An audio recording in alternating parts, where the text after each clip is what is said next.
Hey, welcome in. Tonight, we're stepping through a crooked wooden door into a world that smells like smoke, ale, and maybe regret. This isn't the noble court or the battlefield.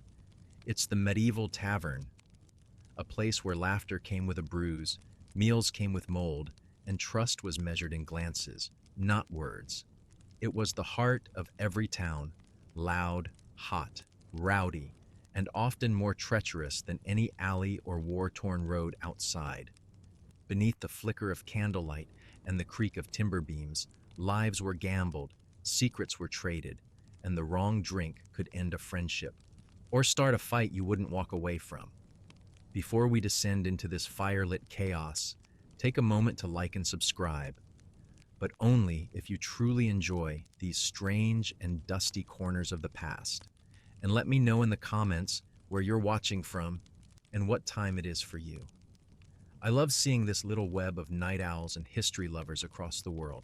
Now, lean back, breathe deep, and let's step inside. Just mind the straw.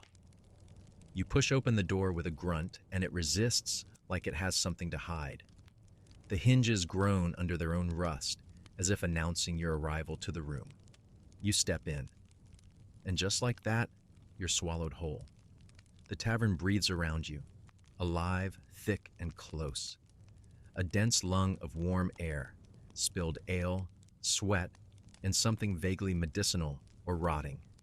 You can't tell which. The air clings to your clothes like a second skin. Every sense is instantly under siege. It's louder than the streets, hotter than the forge, and smells like a stew of unwashed humanity. You blink, adjusting to the low flicker of candlelight bouncing off damp wood and soot-stained beams. There are no windows, not really, just slits covered in animal hide, letting in neither breeze nor truth. Someone laughs, someone else curses, and a chair scrapes backwards with all the grace of a dying boar. Welcome to the tavern, the only place in town where you might warm your toes, fill your stomach, and end your night with a knife wound or a new best friend. Possibly both. The floor beneath you is dirt, compacted and greasy from generations of boots and spilled secrets. There's straw scattered in patches, as if the act of throwing it down somehow purified the mess. It doesn't, it just hides it. Your boots sink slightly, and you choose not to think about why. The tables are wide and scarred, hacked at with knives and etched with the initials of people who probably didn't live long past their carving. They tilt slightly, always slightly, and the benches do the same. Every piece of furniture in here has a story, and most of them end with someone bleeding on the floor. You shuffle further in, keeping your hand on your pouch and your eyes not quite meeting anyone else's. That's tavern etiquette. Staring too long is an invitation. Looking too aloof is a challenge. You have to blend, not too confident, not too meek. Invisible is safest, but even that won't always save you. There's a man sleeping upright by the hearth, his mouth open, his beard crusted with foam and crumbs. He could be dead. No one checks. A woman limps past, carrying a wooden tray, piled with mugs, each one sloshing dangerously close to disaster. She doesn't flinch when a hand grabs at her skirt. She just twists her tray mid-step and lets a mug slide off the edge, straight into the offender's lap. He howls and everyone laughs. That's the way of things. Justice in a tavern doesn't come from the guards. It comes from speed, familiarity, or a thicker skull. Somewhere in the back, someone's playing a tune that's probably supposed to be cheerful. It sounds like a fiddle in a death spiral, screeching and lurching along with the rhythm of shouted arguments and clinking pottery. There's no music without chaos here. The two live together, tangled up like drunks leaning on each other for balance. You find a place to sit. It's technically a bench, though it might have once been a fence post. There's something sticky on it, and you decide immediately that you'll be standing again soon. Around you, voices rise and fall like the tide. Someone's bragging about the time they fought 3 men with nothing but a spoon.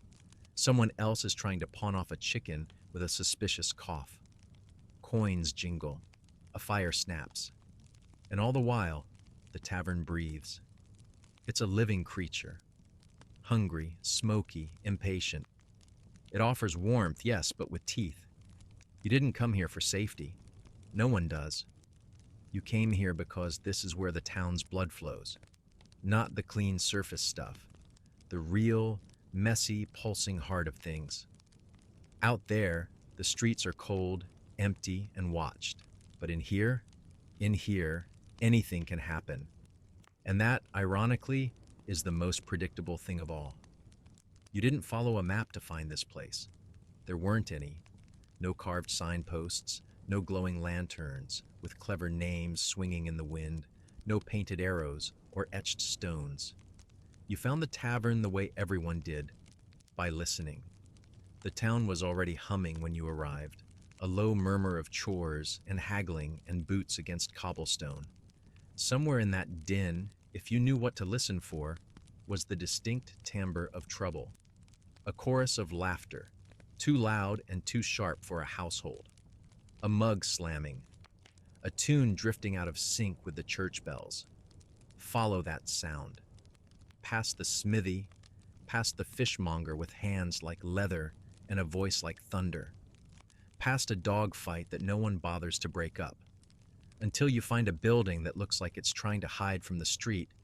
Crooked beams, sagging roof, windows too small to be welcoming. That's it. No sign needed. If you ask around, they'll pretend not to know. But their eyes will flick in its direction.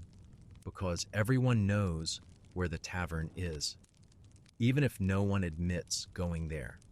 The outside doesn't inspire confidence. It's all splinters and angles leaning slightly as though the building itself is drunk. Some towns have stone taverns, but this one's made of wood, weathered and warped by decades of rain, fire, and fists. There might be a crude sign hanging above the entrance, a faded painting of a barrel, or maybe a bear, or maybe both. You can't tell.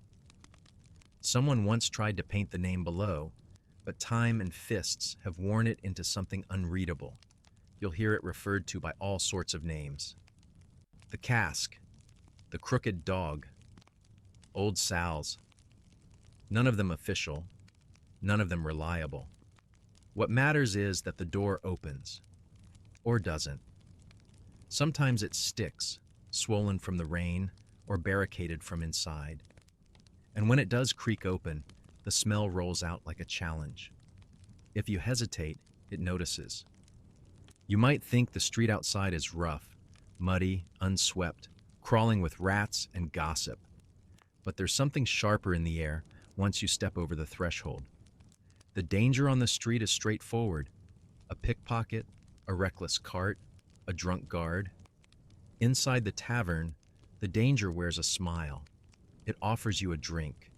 It asks where you're from. And if you answer wrong, it asks if you want to step outside again. Only this time, someone will be waiting. That's the thing. The tavern doesn't just attract danger, it breeds it. It concentrates it. The kind of trouble that finds a home in dark corners and learns your name before you even sit down. On the street, a knife might catch you by chance. In here, it remembers your face. And still, despite the warnings, despite the stink and the stares, people come. Because the tavern isn't just a place, it's a gravity well. A furnace for secrets and foolishness in the warm illusion of safety. It draws you in the way fire draws moths, not because it's safe, but because it feels alive. And sometimes, that's more dangerous than anything outside. The moment you step inside, the door closes behind you like a final decision. There's no bell, no polite greeting, just the heavy thud of warped wood shutting out the outside world. And suddenly, everything changes. The street noise vanishes, the light dims, the air grows thick, not just warm, but dense, as if the very walls are exhaling centuries of breath, sweat, and secrets. You haven't even moved, and already the room has taken your measure. It's watching, weighing. Eyes flick your way. quickly, then away again. Everyone saw you come in. Everyone filed your face under something. Drunk, stranger, mark, threat. And now, in those first 5 seconds, your future is being decided in real time, in the clatter of mugs and the tilt of glances. Most of the time, you don't even know which version of you they chose, not until it's too late. It's not the danger you can see that makes those first steps inside so disorienting. It's the way your senses are assaulted all at once. You're walking into noise, heat, smell, pressure. The kind of heat that doesn't comfort, it suffocates. Candles gutter in corners, throwing more shadow than light. A hearth blazes at the far end, coughing smoke into the low ceiling, where soot collects like old grudges. Your nose fills with burning tallow, sour ale, unwashed bodies, and something pungent. Maybe mold, maybe stew, maybe both. A man with a rag draped over his shoulder stumbles past you, sloshing a mug that smells like vinegar and regret. Someone laughs behind you, too loud, and you instinctively flinch. You haven't sat down, but already you feel late to something, like walking into a play mid-scene and everyone already knows their role, except you. The floor betrays you with every step. Dirt, packed hard in places, turns soft where ale has soaked through. Straw crunches beneath your boots, damp and useless. There's a low bench against the wall that might be a seat or might be a broken cart. It's occupied either way by a man slouched so low his hat covers his eyes, and possibly someone else under the table next to him. You can't tell, and you don't want to. The tavern isn't a room. It's a system, ancient and self-regulating. It functions on old rules. Who drinks first? Who never pays? Who owns which corner of the hearth? None of this is written down. You either learn fast, or you learn the hard way. Because this isn't the kind of place where you can float above the noise and stay uninvolved. You breathe it in, you wear it, you become part of it, or it spits you out. So you freeze for a second. You let your eyes adjust to the gloom, your ears acclimate to the roar. You do what everyone else has done before you. Pretend like you belong, even if you don't. Especially if you don't. Because here, the first 5 seconds matter more than you'll ever know. The first thing that truly hits you, deeper than the flickering shadows or the rough warmth of the fire, is the air itself. It's not just thick.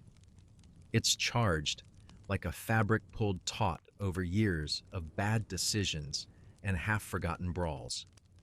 Every breath you take in here is a gamble. The scent is layered, ancient, impossible to filter.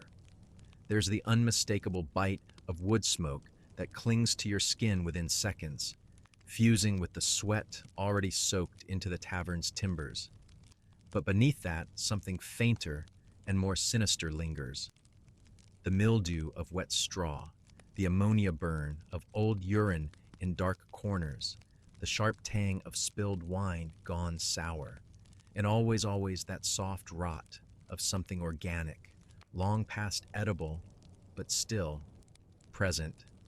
The air clings to your throat like a wet rag. You feel it in your clothes. You taste it on your tongue. There's no real ventilation. A small chimney coughs the smoke into the rafters, which are too low and choked with soot to do much with it. Most of it drifts back down, curling in lazy spirals toward the faces below. Windows, if you can call them that, are just slits in the walls covered with oiled cloth or animal skins, too grimy to let in light, too warped to open properly. The candles add their own layer of poison to the mix, dripping tallow and the occasional flare of something chemical when a trickster tosses in powder from the apothecary's waste. Your eyes begin to sting if you stay near them too long, and your nose, at some point, just gives up and stops reporting new information. You think you've acclimated until a fresh wave hits you. Someone enters with wet wool and horse dung on their boots, and the temperature spikes from the press of bodies around the fire. Someone else opens a pot of something resembling stew, a greasy brown slop that smells like boiled onions, mystery meat, and despair. And then someone shouts, laughs, spits, and the stink of bad breath joins the symphony. There's no such thing as clean air in a medieval tavern. There's just the air you can endure and the air that makes you gag. You quickly learn to breathe through your mouth and pray nothing worse follows it in. But here's the strange part. As much as the stench repels you, it also roots you. This is real. It's not polite. It's not sanitized. It's not some idealized version of the past. This is how people lived, compressed, unfiltered, and elbow deep in one another's grime. And in that closeness, that unbearable nearness, something almost sacred begins to take shape. They were alive here, fully, laughing, cursing, sweating through the stink. You too are part of it now. You've breathed the same foul breath, sat in the same sticky air, and somehow you haven't fled. You've passed a test you didn't know you were taking. And the tavern, for better or worse, lets you stay. You begin to notice them one by one. The figures hunched over their drinks, crouched near the hearth, pressed into the shadows like stains that never washed out. It's not the size of the crowd that gets you, it's the composition. The kinds of people who gather here aren't the ones you find in churches or council halls. They're not respectable, and they're not pretending to be. That's what makes this place both magnetic and lethal. It's the only room in town where a knight and a cutpurse might drink at the same table, and no one thinks it's strange. You sit shoulder to shoulder with thieves, mercenaries, traveling monks with suspicious satchels, and women who are too quiet to be maids and too armed to be victims. It's a living sketchbook of desperation, defiance, and dangerous calm. There's a group near the back, playing dice with coinage and bones. One of them has a scar across his scalp, the kind you don't survive unless someone stitched you up in a barn. Another has no teeth, but plenty of gold. A bard leans nearby, strumming lazily, the tip jar untouched. His eyes flick constantly across the room, as if trying to measure who's the drunkest, the wealthiest, or the easiest to rob, or all three. A woman with a belt of knives takes a seat beside a man wearing half a monk's robe and an expression like he's waiting for God to speak to him through the bottom of his cup. They nod at each other like co-conspirators. You glance away before they notice you watching. At the hearth, an old man stares into the flames, unmoving. No drink, no food, just eyes locked on the fire. Some say he's seen too much. Others say he's waiting for someone. The truth is, no one remembers when he first showed up, and no one's had the courage to ask his name. He's just there. One part of the tavern's furniture, like the stools or the smoke. There's always someone like him in places like this. The one the regulars don't mention out loud.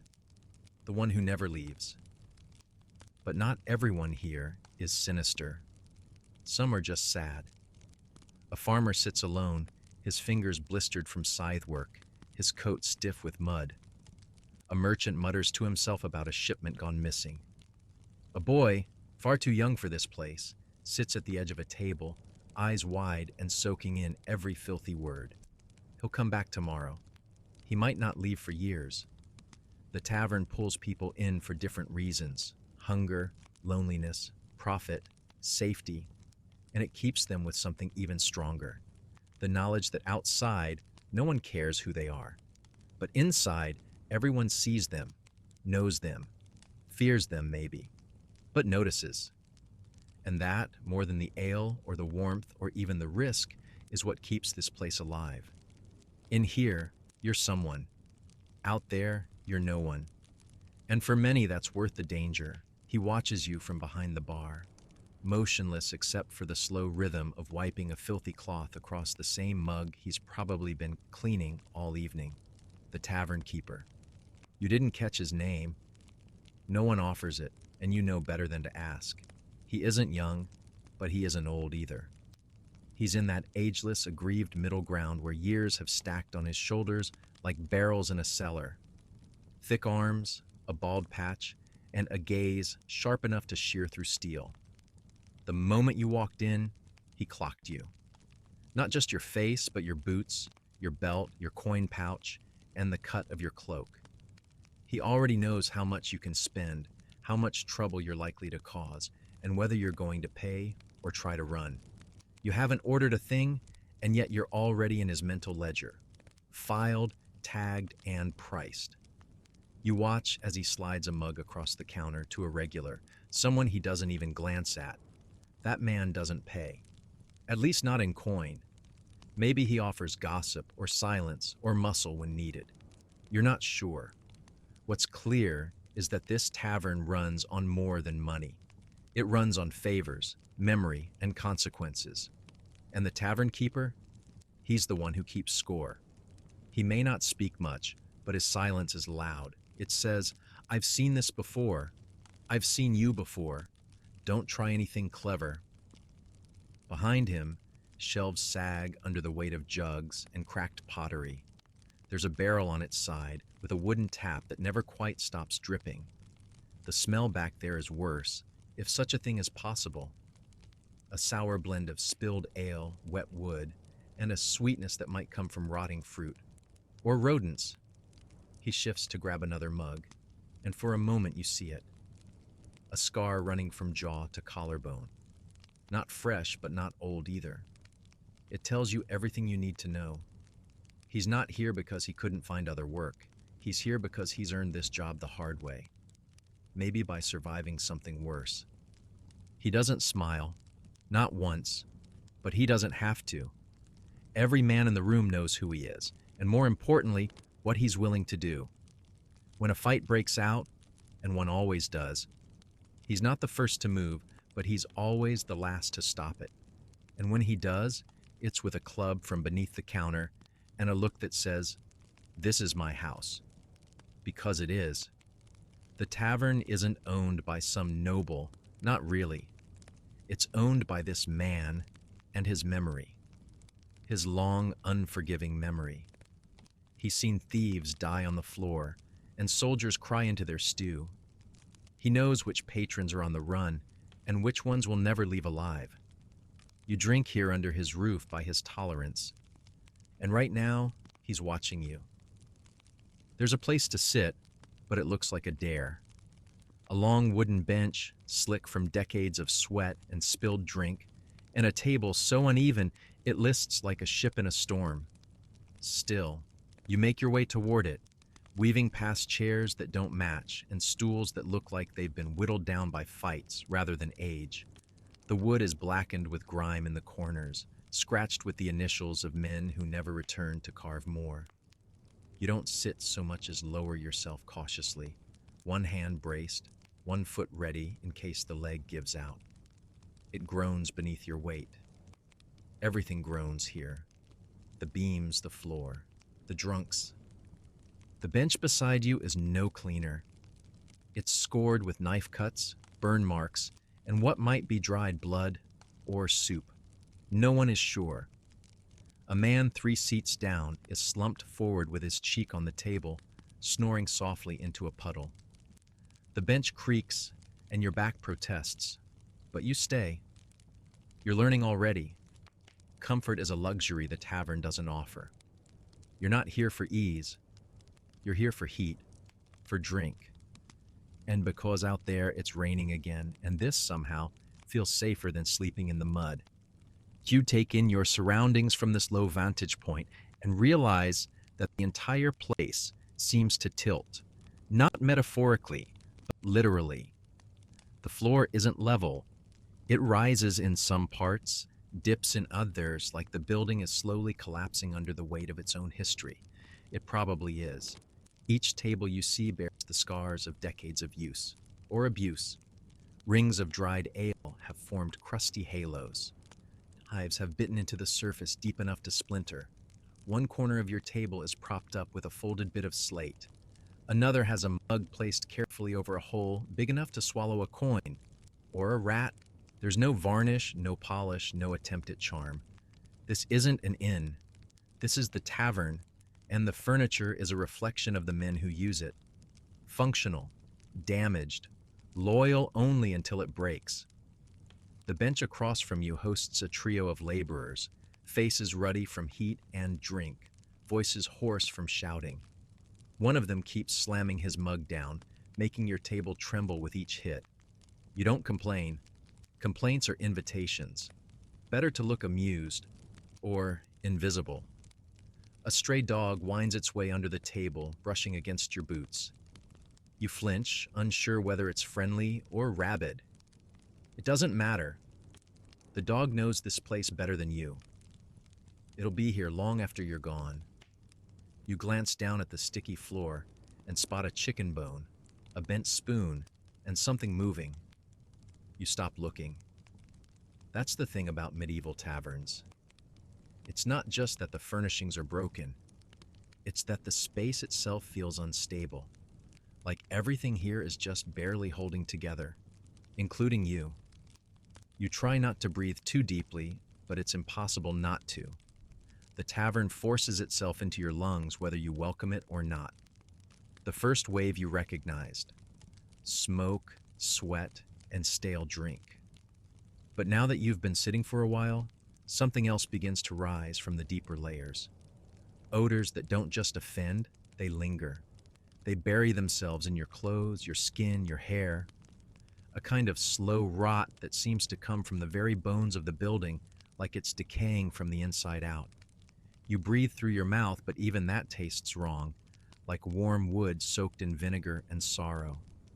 Each table around you contributes to the cocktail of stench. That one over there, it's the stew, steaming in a way that makes your stomach turn rather than growl. A brownish mixture of overboiled vegetables and meat that looks like it put up a fight. The broth is too thick, the smell too sweet, too tangy, like it's been reheated more times than the cook can count. Somewhere else, someone uncorks a bottle, and the air fills with the sharpness of fermented fruit gone rogue. Not quite wine, not quite poison. You wonder how many men have gone blind drinking that stuff. Probably not enough to stop the others from trying. There's something wet beneath your boot now. You shift your foot and it makes a soft sucking sound, like lifting it from mud. You tell yourself it's ale. You hope it's ale. But the truth is, everything here blurs. Liquid, solid, smell, sound. The senses start to betray you. Was that stew you saw earlier, or the rag the dog was chewing on? Did you hear someone retching in the corner, or was it just laughter? And that sharp tang in the air. Is it spilt lamp oil or blood? The room doesn't clarify. It hides. It waits. It stews in its own foul heat and watches what you'll tolerate. The scent of humans is inescapable. Not the fresh sweat of labor or the rich leather of soldiers, but something more base. Weeks without proper bathing. Undergarments worn far past decency. Open sores beneath armor. Every man and woman here carries their own cloud, and in this sealed cauldron of a room, it all melds together into something primal.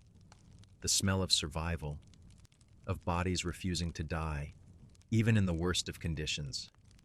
It's awful, but it's honest. And somehow, amid the filth and fumes, the tavern breathes on. It wants to be offensive. It dares you to object. If you do, you don't belong. But if you can sit still, hold your drink, and let the smell crawl up your spine without flinching, then you're one of them. You've passed another test, one of many. Because in this place, if the smell doesn't drive you out, something else eventually will. That's not a threat. It's a promise the walls have been making for generations. You glance down, trying not to draw attention to your boots, which are now half submerged in the hay-strewn floor. At first, the layer of straw seemed almost thoughtful, like someone had made a rudimentary attempt to keep things clean. But now, with your feet planted and your body still, you understand the truth. It's not for cleanliness. It's for concealment. The straw is there to hide what's underneath, and under that, centuries of waste compressed into the kind of muck you don't describe in polite company. It's not just dirt, It spills, vomit, urine, and every bodily fluid that's passed through the crowd over the last few decades. There's no drainage, no cleaning schedule. What ends up on the floor stays there until the smell becomes someone else's problem, or until it simply becomes part of the building. A rat darts by your foot. You don't scream, no one does. It's not the first. It won't be the last.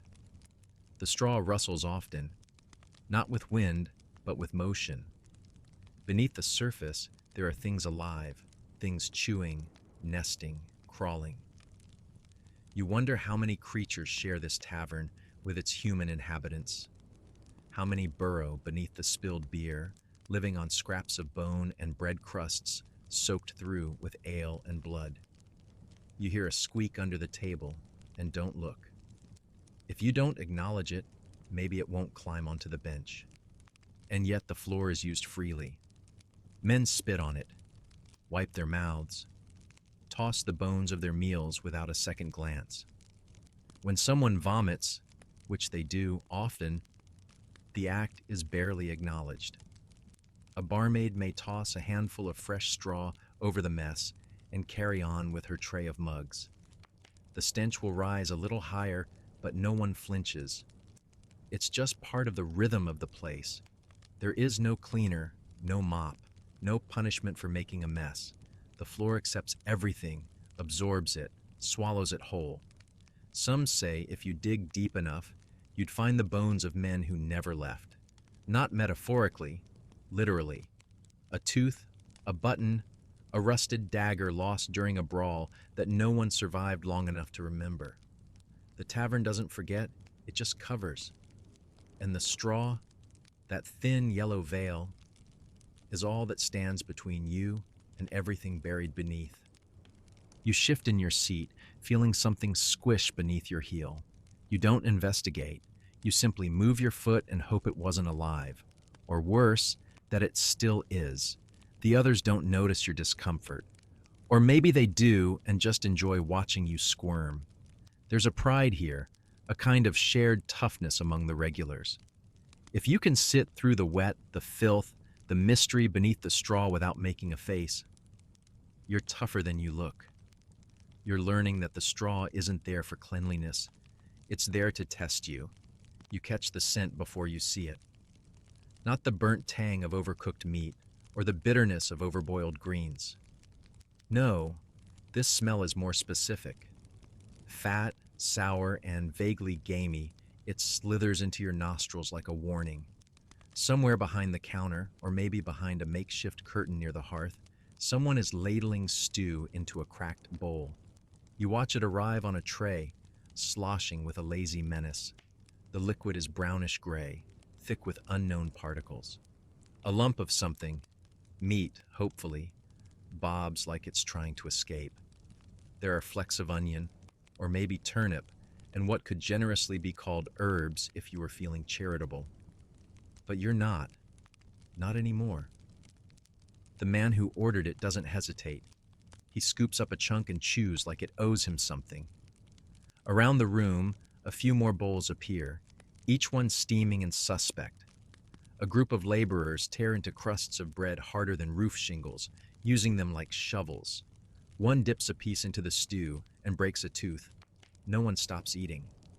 A woman at the next table slurps from her bowl, grimacing only slightly between bites. Hunger smooths the edges of revulsion. You make the mistake of asking what's in it. The barmaid doesn't answer, just looks at you like you've never been here before. The answer is always the same. Meat. What kind of meat? Whose? How old? These are not questions you ask if you want to keep your appetite or your place at the table. Whatever was left over from the butcher's block or caught in a trap or found near the road finds its way into the pot. Bones, hooves, feathers, all boiled until soft enough to forget. They say the key to tavern stew is time. Not skill, not seasoning, just hours of heat and a willingness to lie. Even the bread is treacherous. stale, riddled with weevils, sometimes coated with a thin sheen of mold that's scraped off with a knife before serving. But it fills the belly. That's all that matters. Nutrition is not the goal. Warmth is. Bulk, the illusion of satisfaction. You eat, and if you're lucky, you sleep. If you're not, you vomit behind the tavern and come back for more tomorrow. And yet no one complains. Because it's hot. Because it's available. Because outside, food comes with strings, debts, or sermons. In here, the stew may be grim, but it's yours. For a coin or a favor. For a nod from the barkeeper. For a look that says, he can stomach it. Let him stay. And that's the strange truth about food in a place like this. It's less about nourishment and more about endurance. Can you eat what's put in front of you? Can you chew through the unknown and wash it down with a mug of something barely drinkable? If you can, you belong. The drink arrives with a slosh and a thunk, placed before you in a thick ceramic mug that's chipped along the rim. The liquid inside is murky, the color of weak broth left out in the rain. It smells faintly of bread gone sour, with an undercurrent of something sharp and metallic. You take a cautious sip, and it bites back. Not a crisp bite, like a fine wine or a good cider. No, this is something else entirely. It's raw, fermented in a barrel that probably hasn't been properly cleaned since the plague. There's grit on your tongue. You're not sure if it's from the drink itself or from the mug. Either way, it's in your mouth now, and it's not going anywhere. This is ale, technically. At least that's what they call it. But tavern ale isn't brewed for taste. It's brewed for effect. You're not supposed to savor it. You're supposed to survive it. Made from whatever grain is cheapest that week, boiled just enough to be drinkable, then left to ferment in barrels that absorb everything. The good, the bad, and the grotesque. It's strong, unpredictable, and varies from one tavern to the next. In some towns, a single cup can leave you giddy. In others, blind. You glance around and see men nursing mugs with reverence. Others drain theirs in a single gulp and slam them back on the table with a grunt, daring their stomachs to keep it down. There's no ceremony, no craft. Just the hope that it dulls the edges of whatever they walked in carrying. Pain, regret, fatigue. All can be blunted with enough drink.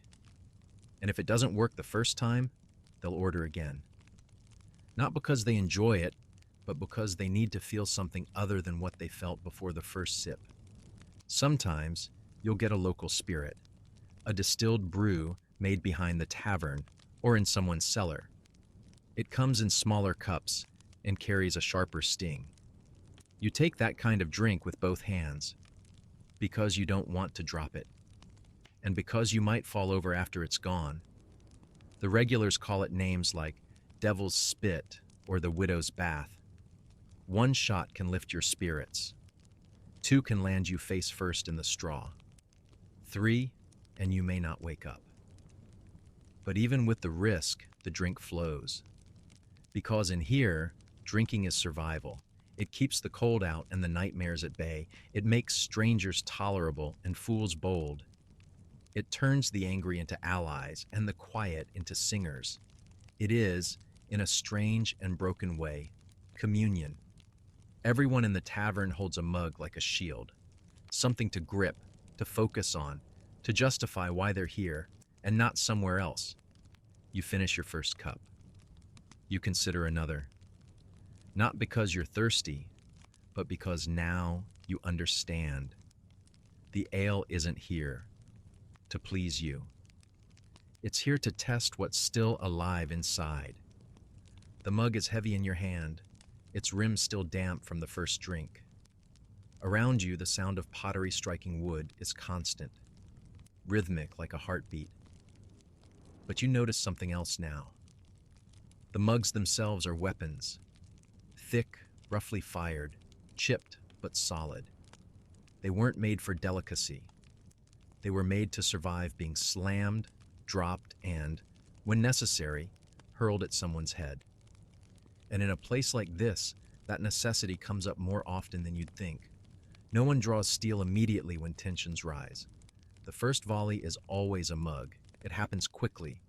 A raised voice, a spilled drink, an insult poorly veiled as a joke. Then just a crack. A mug hits a table, or a skull, or the wall just behind it. The reaction is immediate. Stools scrape back. Ale sloshes. Bodies shift. Half the room watches, the other half prepares. You grip your own cup more carefully now, realizing that your drink is as much a signal as it is a beverage. Hold it wrong, and you're a threat. Raise it too fast, and you're a target. In a tavern, how you hold your mug can decide whether the night ends in laughter or blood. There's a man 2 tables away, nursing a swollen cheekbone. You can still see the clay imprint from the mug that struck him. His eye is going purple, but he's smiling. The strange, crooked grin of someone who started the fight and thinks he probably deserved what he got. He lifts his drink in a toast, not to anyone in particular, but just to the fact that he's still upright. It's returned by a chorus of mugs, some still full, most nearly empty. No hard feelings. Not tonight. Not yet. You learn quickly that furniture is part of the arsenal. Benches tip easily, not by design, but by damage. Tables are broad enough to flip, stools light enough to throw. In one corner, 2 men wrestle over something. A spilled purse, a debt unpaid, a woman neither will remember in the morning. A third man joins in with a holler and a flying tankard. The bartender doesn't even blink. He's already reached under the counter for the club he keeps for just such moments. It's worn smooth from use. The fight ends as fast as it began. A few bruises, a broken tooth, someone moaning under a bench. And yet the air doesn't shift. No fear, no horror, just laughter, curses, the return of dice rolling across the floor. Here, violence isn't the end of something. It's punctuation. It breaks up the night like thunder in a summer storm. Brief, loud, then silence as if nothing happened. You nurse the rest of your drink, hand wrapped firmly around the handle. You don't plan on throwing it, but you also don't plan on being caught unarmed. In a medieval tavern, mugs aren't just for drinking, they're for surviving. You try to focus on your drink, on the warmth of the fire, or the rhythm of your own breath, but the noise pulls your attention sideways. Not the loud kind, not singing or shouting, but the low murmur of a conversation that wasn't meant to be overheard. 2 men sit in the shadow of a wall beam, hunched forward with their heads nearly touching. Their voices are little more than a hiss, but you catch pieces. Words like guard schedule and noble's coach and tonight. It's not a performance. It's not a drunken boast. It's planning. Cold, sober, deliberate planning.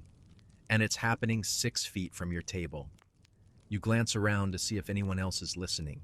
They are, but not openly.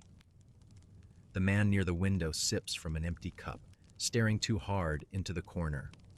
The bard by the hearth stops strumming just long enough to adjust the strings, though none of them were out of tune.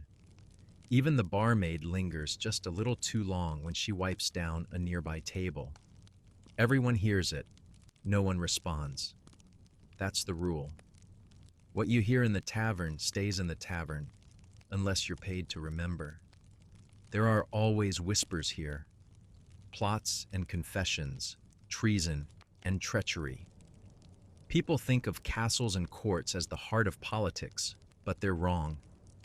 The real schemes are born in places like this. Over mugs of cheap ale and plates of meat, you're better off not identifying. A man with nothing to lose talks freely. A man with too much to protect talks more carefully. But both talk. Everyone talks. And sometimes, the walls themselves seem to lean in, eager to catch what falls from careless lips. You try to tune it out, but it's impossible. Every snippet of dialogue becomes a riddle. The peddler talking about moving merchandise. Is he selling cloth or smuggling weapons? The farmhand ranting about a tax collector, idle venting, or the start of something darker. The line between drunken rambling and conspiracy is paper thin here, and the longer you sit, the more you realize there's no such thing as harmless chatter in a place like this. Everything is loaded. Every laugh has an edge. Every whisper carries weight.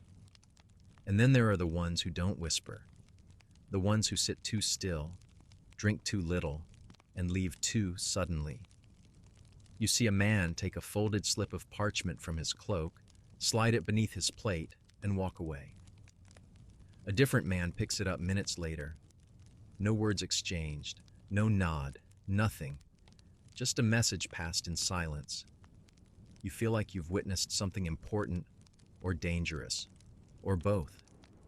You shift your gaze back to your drink, pretending you didn't hear or see anything, because that's how you survive. You act like the only things on your mind are ale and warmth.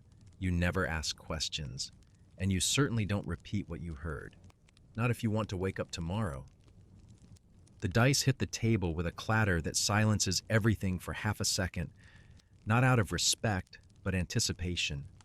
A game has started. And in a place like this, games aren't distractions. They're accelerants.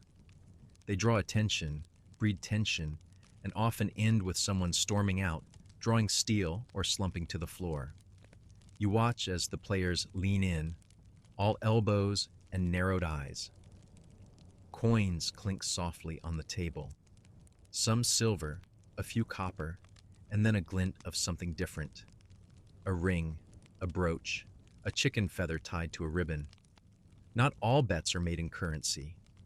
Some are made in desperation. A man with missing teeth throws the dice again, fingers twitching from drink or nerves or both. Beside him, a younger player mutters a prayer before his turn, kissing a carved token before letting the cubes roll.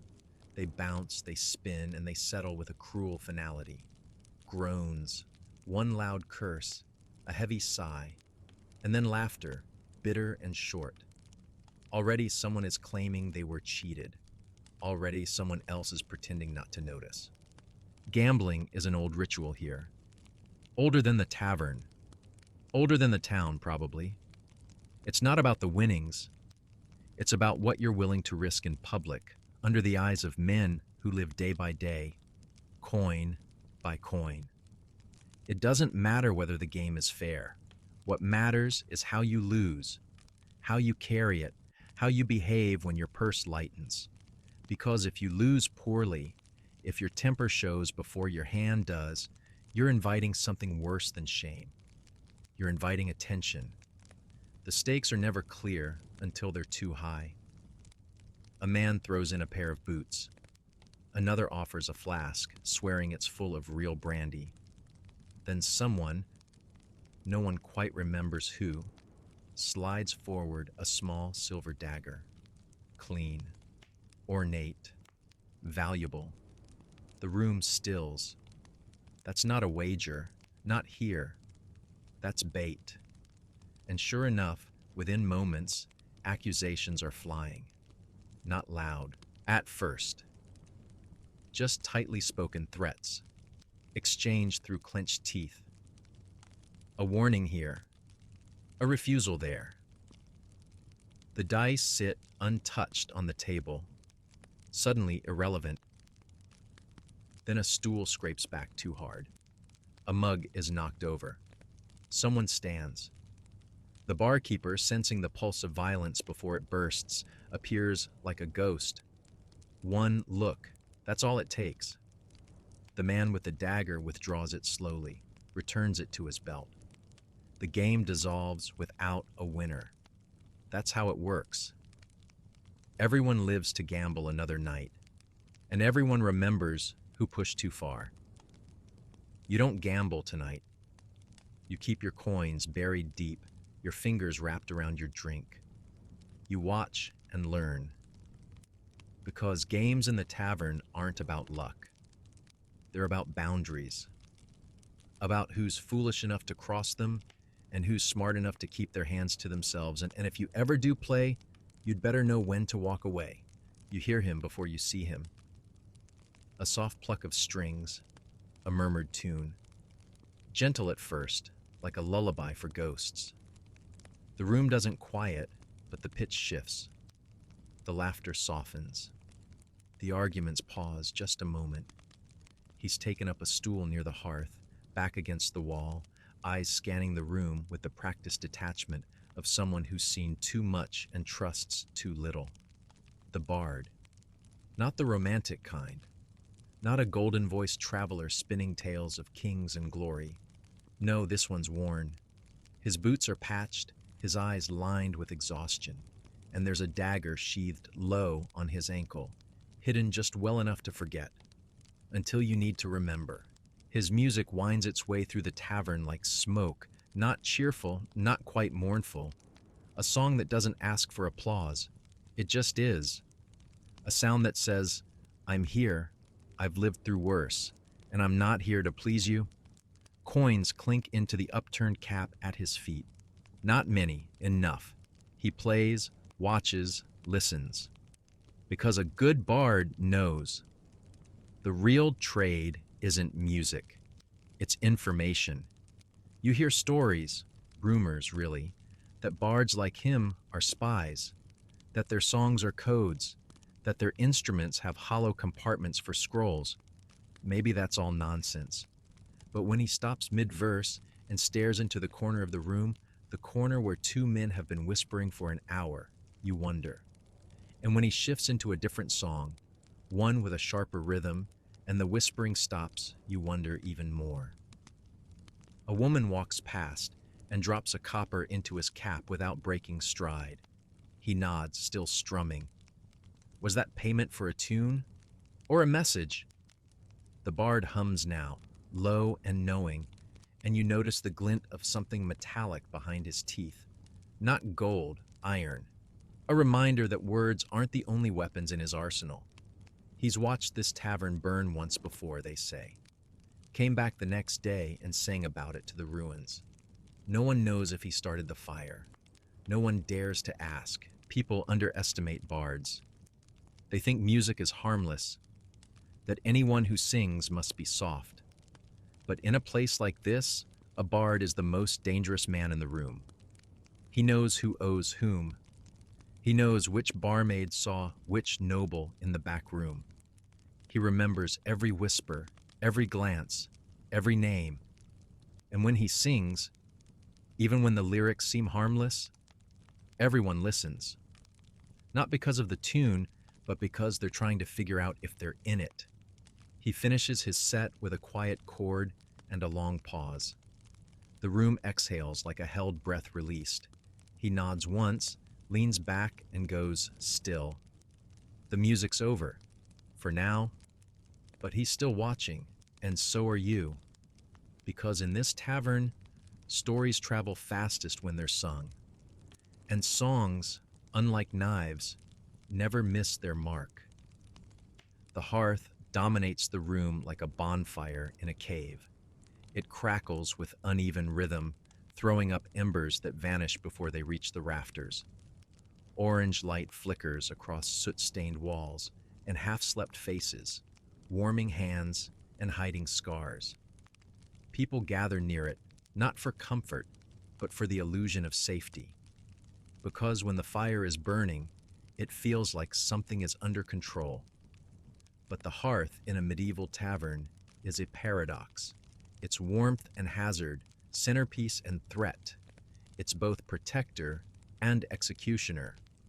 More taverns have burned down from this single hearth than any invading army could have hoped to accomplish. The chimney above it wheezes like a sick man. It does its job only when it feels like it. Smoke drifts back into the room often, hanging in the air like a curtain, settling in eyes and throats. You hear coughing around the room, dry, persistent, worn in like a background instrument to the bard's quieter moments. Some of it's illness, some of it's just the room choking on its own breath, but no one moves away from the fire. The closer you are, the warmer you stay, even if your lungs protest. A blackened cauldron hangs on a metal arm over the coals. It bubbles ominously, probably stew, though the line between soup and trap here is thin. A woman stirs it with a spoon that looks more like a paddle, shoulders hunched, eyes focused not on the food, but on who's watching. She knows someone always is. The firelight dances across the blade of a small knife tucked into her apron. The edge glints, not polished, just worn to a fine gleam from use. Everything in here is like that. Old, battered, dangerous by routine. You edge closer, half from chill, half from curiosity. The crowd around the hearth is a strange assembly. An elderly man with a long beard and eyes that never blink. A pair of young lovers whispering behind cupped hands. A merchant warming his hands while muttering numbers under his breath. These are not friends. They are heat seekers. But something about the fire brings them into a shared orbit. In the shadows, their differences matter.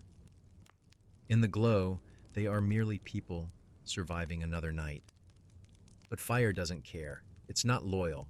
All it needs is a missed mug, a spilled cup of oil, a snapped ember that lands on too dry straw. And then the room changes. Fast. The fire that was comfort becomes chaos. There's no protocol, no fire brigade, just shouting, pushing, spilling, trampling. The Barkeepers Club isn't for putting out flames. It's for keeping people from killing each other on the way out.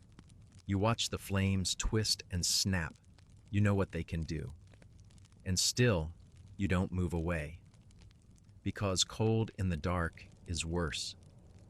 Because outside the wind is howling, and the walls here, for all their faults, hold back the night. So you stay near the hearth, and hope tonight it stays in its place. He's seated too close. That's the first thing you notice. One bench over, half turned towards you, one elbow on the table, the other loosely cradling his drink. His eyes are glazed, not with sleep, but with sorrow soaked in spirits. You didn't invite him. You barely looked at him. But now he's watching you. Not with suspicion or aggression, but something worse. Intent. You recognize the type. The drunk who's just hit the part of the night where tears balance on the edge of laughter, his face slack, his lips moving even when no words come out. A man marinating in loss, regret, or memories so heavy they've started to rot. He leans in suddenly, too fast, and mumbles something about betrayal. You nod, non-committal. It doesn't matter what he says. It's not about answers. He's speaking to purge, not to converse. His breath is warm and sour, soaked in whatever passed for liquor behind the bar tonight. His words are slurred, but not unintelligible. Names, dates, accusations. A story unfolds, half nonsense, half confession. You wish you could stop listening, but there's something hypnotic about the rhythm of a drunk with a wound that won't clot. And then he starts crying. Not loudly, not theatrically. Just quiet, pitiful weeping. His shoulders shake. He presses a knuckle to his eye, smearing dirt and salt across his cheek. The tavern doesn't pause. No one intervenes. This happens every night, in some corner, at some table. A man pushed too far inward by the weight of his own history. He might have been a soldier, a father, a thief, or all three. Right now, he's just grief in human shape, held together by muscle memory and a half-finished drink. But then you see it, the knife. It's sheathed at his waist, partially hidden by his coat, but the hilt glints when he shifts. Your spine stiffens, not because it's illegal, everyone's armed in here, but because you can tell this isn't for defense. This is a knife with purpose. It's been drawn recently, sharpened recently, and the way he rests his free hand on the hilt while sobbing tells you something important. This sadness has edges. You consider moving, but movement might trigger something. You stay still. Let the moment breathe. He mutters something about justice, about someone who didn't come back from a fight, about someone who did and shouldn't have. Then he leans forward, one hand gripping your arm, and for one long second, You wonder if you're about to be made a part of someone else's story. A story with a bloody ending, but just as suddenly he lets go, slouches back, downs the rest of his drink with a shudder, and stares at nothing. The moment passes. This time, you don't say a word. You just stare ahead, heart still racing. Because you've learned something tonight. In a medieval tavern, the loud ones aren't the most dangerous. It's the quiet ones who cry with knives still in reach. You glance up at the ceiling and notice it for the first time. Not because it's remarkable, but because of the groaning. Floorboards above creak with slow, deliberate footsteps. The sound isn't rhythmic like dancing or the shuffle of a group. It's one person, pacing. The room doesn't react. No one so much as glances upward. That tells you everything. The second floor isn't just a place to sleep. It's where the tavern gets worse. The stairs leading up are narrow, twisted, and likely unchanged since the building was thrown together decades ago. They sag in the middle like old men's spines, each step a trap for the clumsy or drunk. There's no door at the top, just a dark hallway branching into smaller, darker rooms. You've heard the stories: rented beds, coin-paid privacy, thin walls stained with the history of every body that's passed through. Some people go up there for sleep. Some don't come back at all. You've never seen the upper rooms in daylight. That's probably intentional. What light does touch the upper floor leaks through floorboards or slats between warped panels, flickering like the last breath of a candle. You imagine the beds, hard, bug-ridden, sour with sweat and mildew, sheets that haven't been washed since the last bout of plague, a bucket in the corner, a door that doesn't lock, or worse, locks from the outside. This is not a place of rest. It's a holding pen, for secrets, for sorrow, for what people don't want witnessed downstairs. A couple ascends the staircase now, not speaking, eyes down. He walks ahead of her. She follows. Neither one smiles. No one watches, but everyone sees. Their steps vanish into the ceiling. The groaning returns. Someone near the hearth spits and mutters something under his breath. The bard doesn't even pause in his playing. This is routine. Upstairs is where arrangements are made and debts are deepened. It's where wounds get stitched and reopened. Sometimes both in the same visit. And sometimes it's worse than that. Sometimes someone runs down the stairs, shirt torn, breath ragged. Sometimes someone limps down, face swollen, eye refusing to open. And sometimes no one comes down at all. A barmaid fetches a mop. A regular mutters about the smell. The hearth burns hotter. The story ends there. Questions are rare. Answers are rarer. You've heard it said, the first floor of a tavern is for survival. The second is for silence. What happens up there isn't talked about, not because it's secret, but because it's understood. The same way you understand now, without ever stepping foot up those stairs, that you don't belong there. Not yet. Maybe not ever. Still, you catch yourself staring upward again, listening to the floor creak. And you wonder, not what's happening up there, but how much it costs to leave. Because in a medieval tavern, going upstairs isn't the end of the night. Sometimes, it's the end of everything. The door swings open with force this time. Not a stagger or a shuffle, but purpose. The kind that clears a path without asking. Steel boots scrape against the threshold, and in that instant, the atmosphere shifts. Not outwardly, not with screams or gasps, but in the subtle way, bodies adjust. Backs straighten, elbows slide away from mugs. Conversations fade just enough to let the silence through. A pair of city guards step inside, eyes scanning the room with that practiced blend of boredom and threat.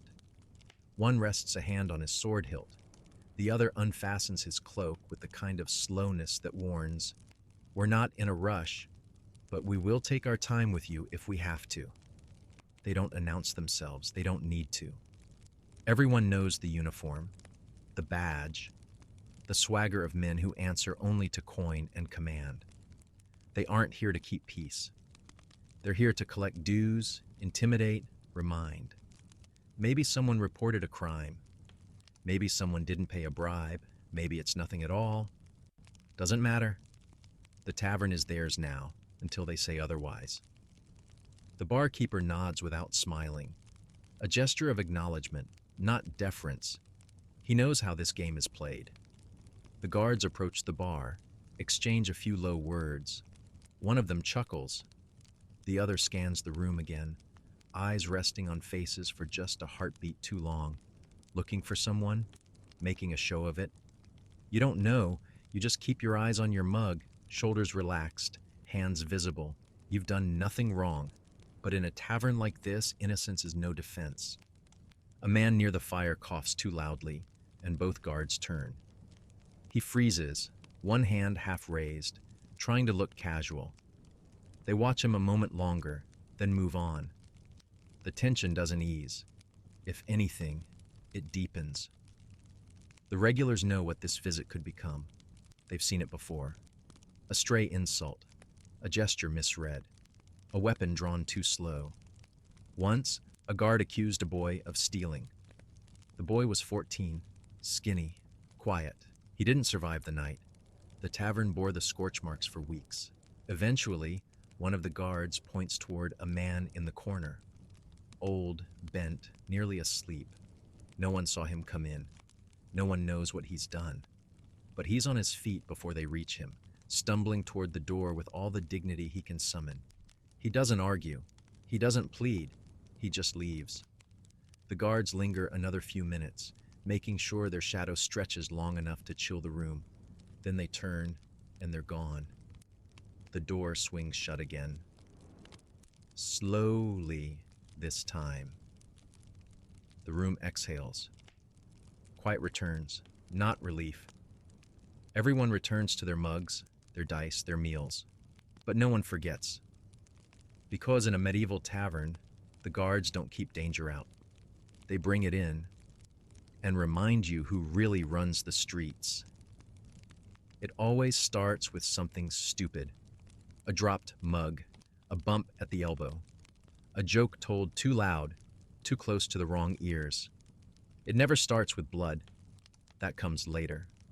The spark is always small, forgettable on its own. But in a tavern like this, tension lives just beneath the skin of every wall, table, and person. And once it's scratched, the eruption comes fast. Tonight, it begins with laughter. Drunk and sharp, the kind that slices through the room like a thrown knife. A man turns too quickly. His drink spills onto the tunic of another. Not a stranger, but not a friend either. Just one more man in the long queue of bad days and worse decisions. The splash leaves a stain, and the room tilts. It's not about the ale. It never is. It's about pride, ego, humiliation. A trifecta that drinks feed like a fire. The insult hangs there, unspoken. A second passes. Then the slap. It's fast. No words, no warning. A hand across the face. Not hard enough to knock him down, but enough to make sure everyone saw. The mug shatters. The bench topples, and suddenly, the entire tavern shifts into its other form. A battlefield. Tables scrape. Stools fly. No sides, no alliances. Just chaos. Pure, unfiltered, crowd-fed violence. You duck instinctively, hand over your drink, the only possession that still feels yours. A man lurches past you with blood already running from his nose. Another shouts for someone to get the hell off his leg. Chairs crash. Glass breaks. Someone swings a jug by its handle like a mace. There's no structure to it, no rules, just instinct and drunken rage. You spot the bard diving under a table, clutching his instrument like it's a child. The barmaid has disappeared. The barkeeper? He's behind the counter, calmly removing a club from beneath a ragged towel. And then there's the noise. It's not yelling, it's a roar. A wave of sound built from grunts, curses, splintering wood, and the high, sharp pitch of something gone horribly wrong. You can't tell who's winning. Maybe no one. Maybe that's the point. This isn't about resolution. It's release. Every frustration carried into the tavern is dumped out in fists and fury. Eventually, someone crashes into the hearth. Flames leap. That gets the barkeeper moving. His club swings once, twice, the dull thock of seasoned wood against skull.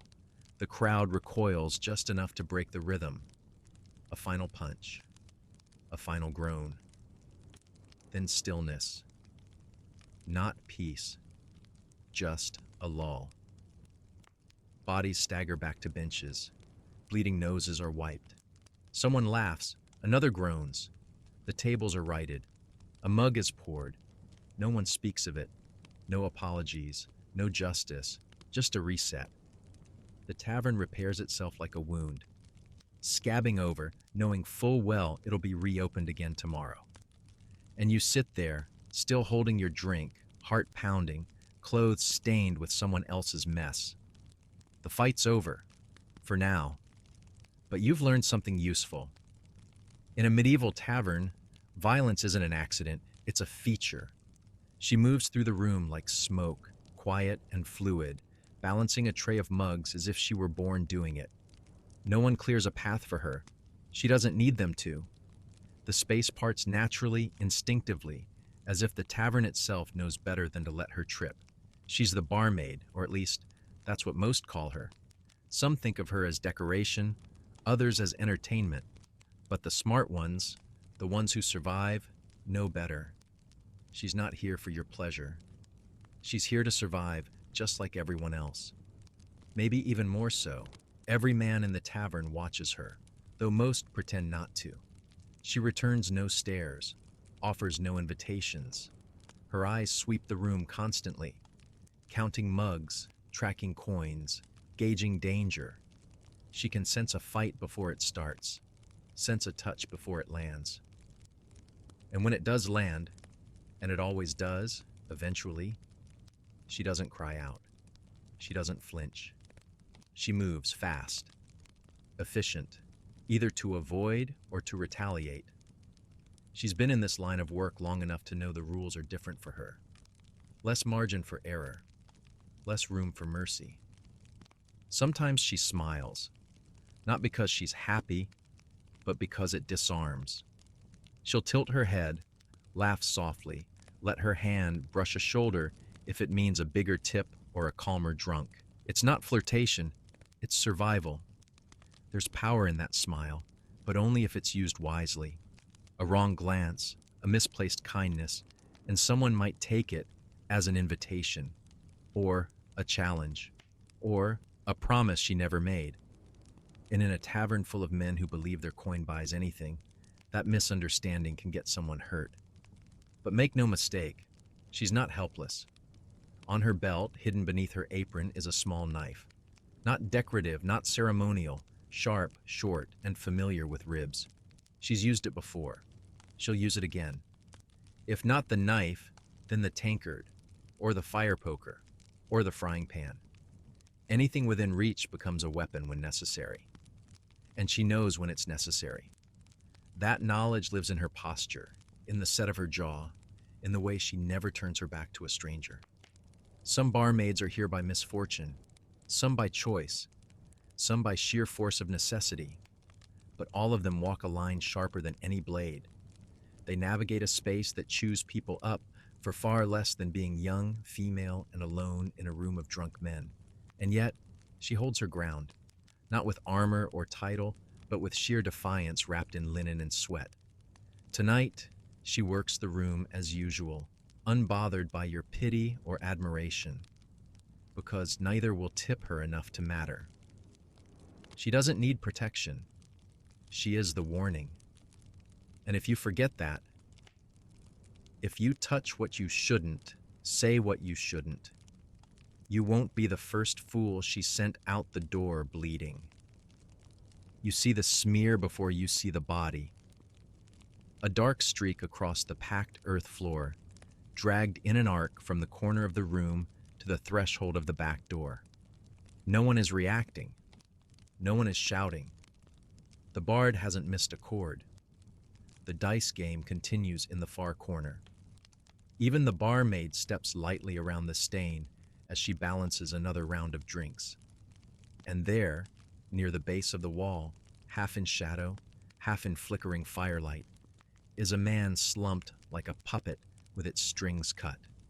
One boot is missing. His shirt is torn. There's blood on his lip, and more beneath him, dark and heavy. You watch as two regulars lift him by the arms, dragging him toward the back with all the ceremony of tossing out spoiled food. No one asks what happened. They don't need to. The tavern has its own form of justice, unwritten, unspoken, and rarely fair. Maybe he cheated at dice.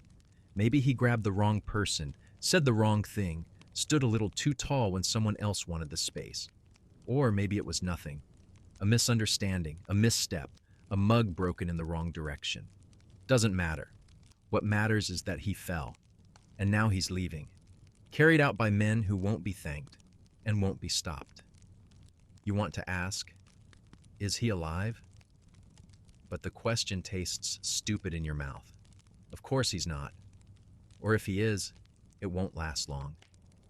No healers coming. No guards will be summoned. And even if they were, they wouldn't care. This is tavern business.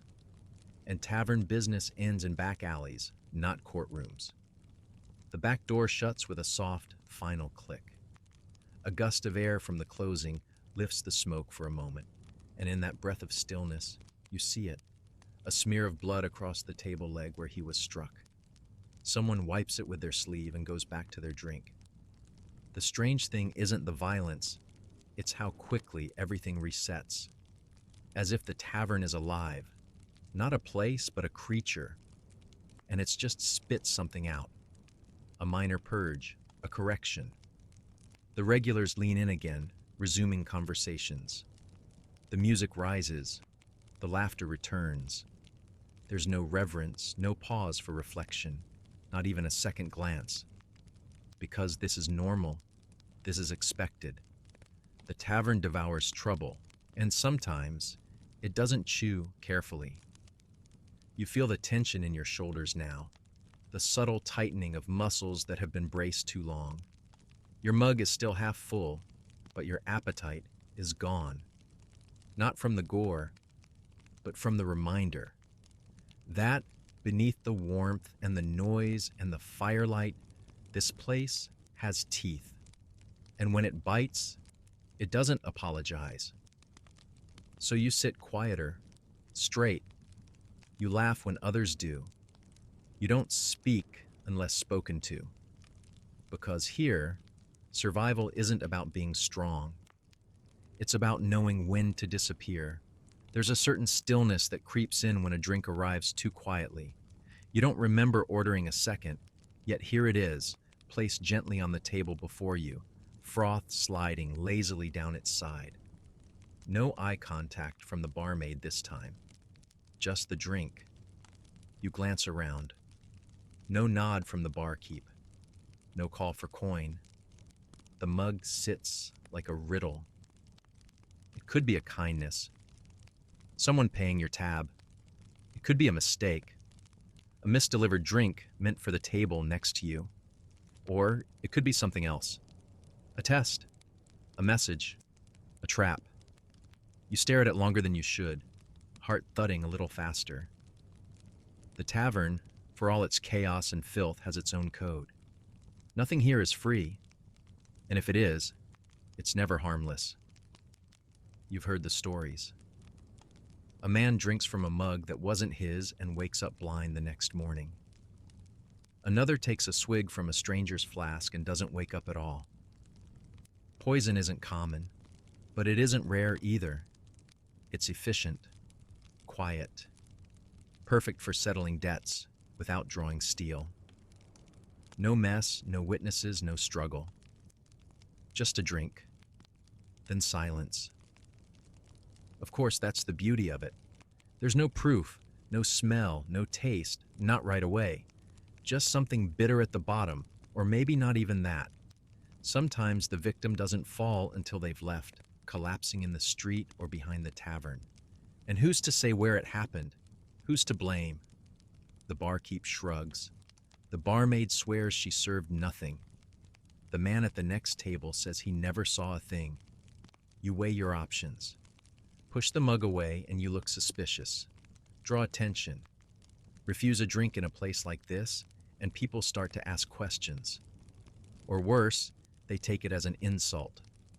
Maybe someone bought that drink for you. Maybe they're watching now, expecting a gesture of thanks or loyalty. Maybe they've already decided what happens if you don't drink it. So you do what everyone here learns to do. You play the part. You lift the mug. You nod slightly, as if to no one. You bring it to your lips. Slow, measured. And then, just before the liquid touches your tongue, you spill it. A clumsy flick of the wrist. A muttered curse. The drink splashes onto the floor, soaking the straw. You grimace, act embarrassed. Wipe your sleeve across your lap. Maybe laugh at yourself. And you wait. No reaction. No scowl from the bar. No hand reaching toward a knife. Just the return of chatter and footsteps, as if nothing happened. And maybe nothing did. Maybe it was just ale. Maybe you wasted a perfectly good drink. Or maybe you didn't. Because in this place, poison doesn't announce itself. It waits. In silence. In a cup. In the moment you stop paying attention. It always begins as a conversation, a quiet one. Near the back wall, where the candlelight doesn't quite reach and the noise from the hearth is just loud enough to blur the words. Two men lean in over a table cluttered with mugs, scraps of bread, and a half-played game of dice.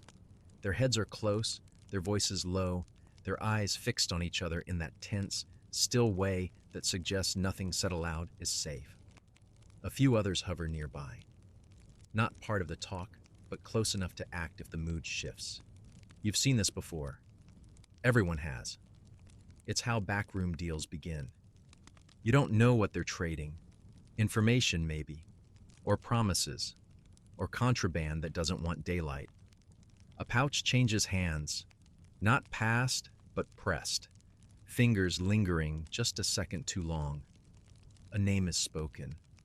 A second follows. Then a silence. A long one. The kind of silence that signals a decision has been made. Terms agreed upon. Lines drawn. The tavern has a back room. Most do. It's not locked. It doesn't have a sign. It's just there. A small crooked door behind the bar, often blocked by a stool or a stack of firewood. You're not invited in. No one ever is. If someone wants you there, they'll let you know. And if they don't, forcing your way through is the last mistake you'll make. You've heard the rumors that it's a place for gambling too illegal for the main floor. That debts are collected there, with fists or worse. That people walk in and don't walk out.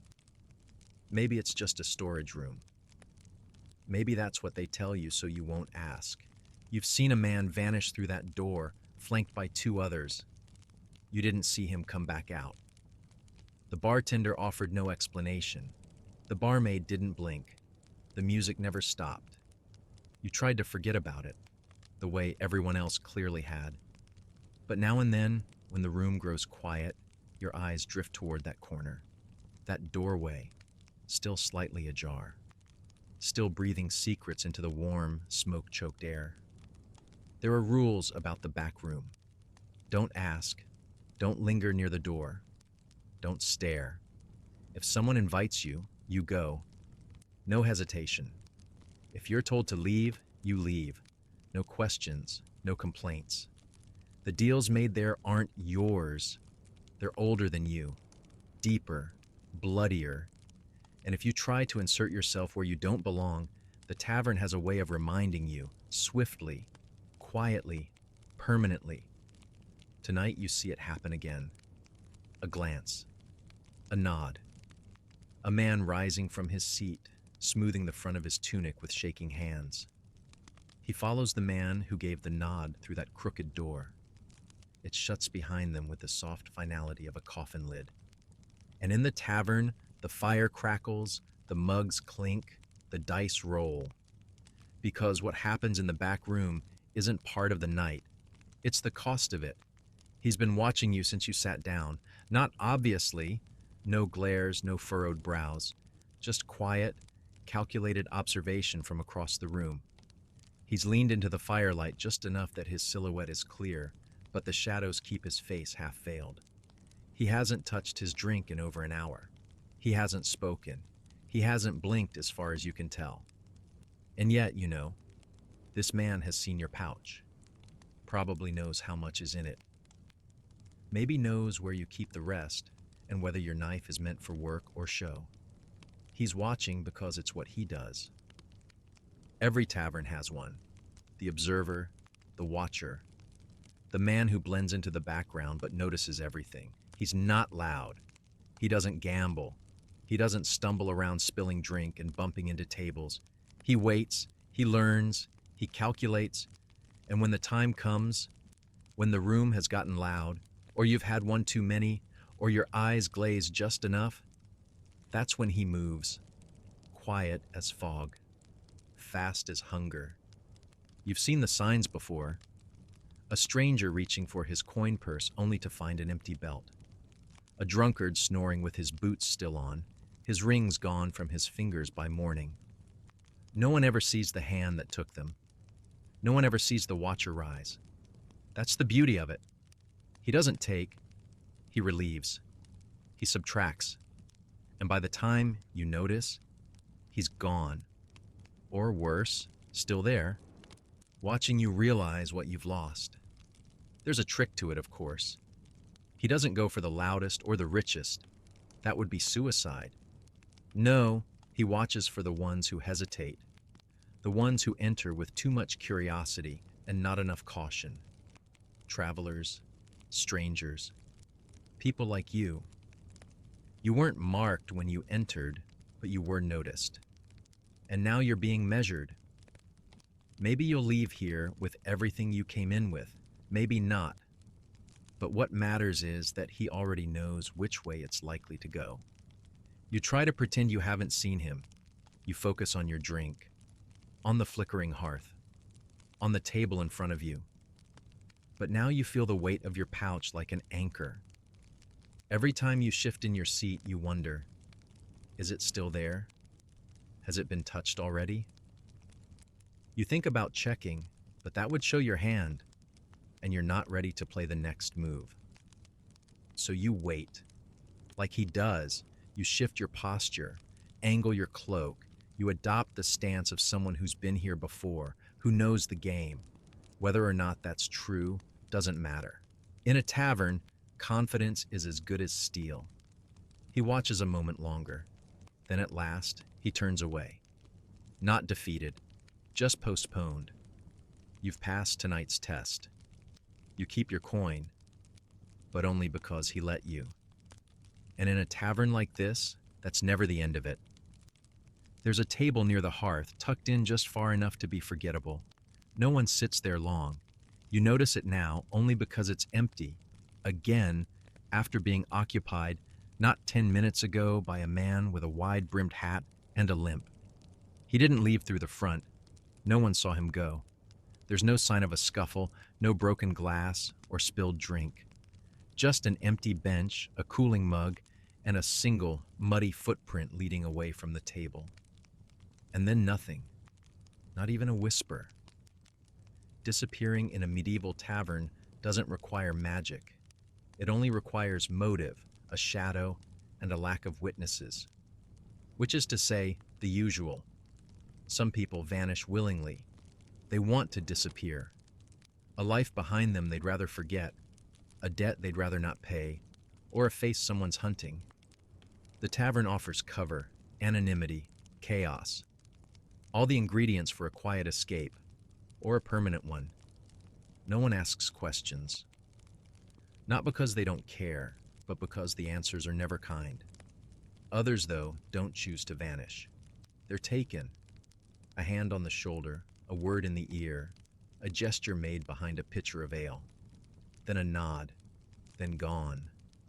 No cries, no protests, just absence.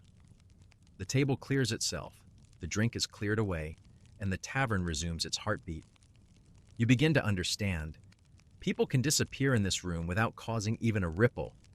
You once heard of a bard who played here every week, knew everyone's name, knew too many names maybe. One night he sang a tune no one recognized, a song that mentioned a noble house, a hidden deal, a betrayal no one was supposed to know. The next evening, his instrument was on the wall, but he wasn't. When someone asked about him, the bartender simply shrugged. Traveling, he said. No one pushed further. That lute still hangs by the hearth, out of tune and untouched. It hums softly when the fire pops. Some say it's the wood. Others say it's the strings remembering what he played. The tavern doesn't hold funerals. It doesn't light candles or say prayers. It swallows its losses like it swallows spilled ale, quickly, without comment. To ask about someone is to mark yourself. To remember them too loudly is to risk following them. And so people forget. They drink. They fill the silence left behind with louder songs, heavier mugs, longer stories.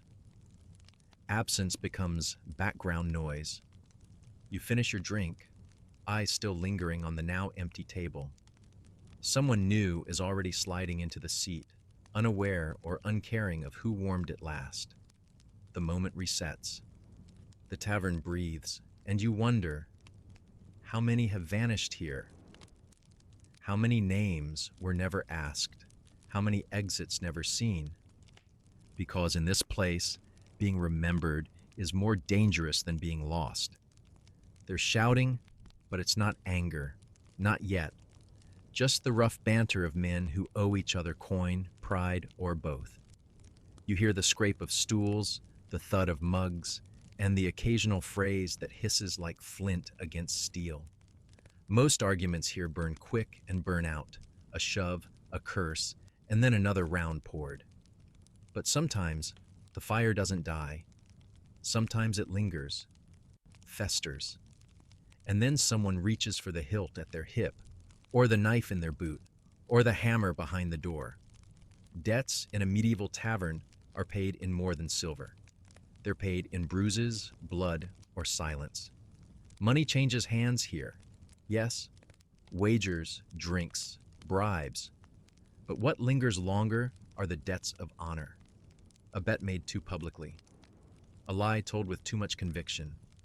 A game lost under suspicious circumstances. Everyone here carries a ledger in their mind, not of coin, but of wrongs. And in this place, where law ends at the threshold and justice is whatever gets you home alive, those wrongs fester until steel settles the score. You see it begin at a table not far from yours.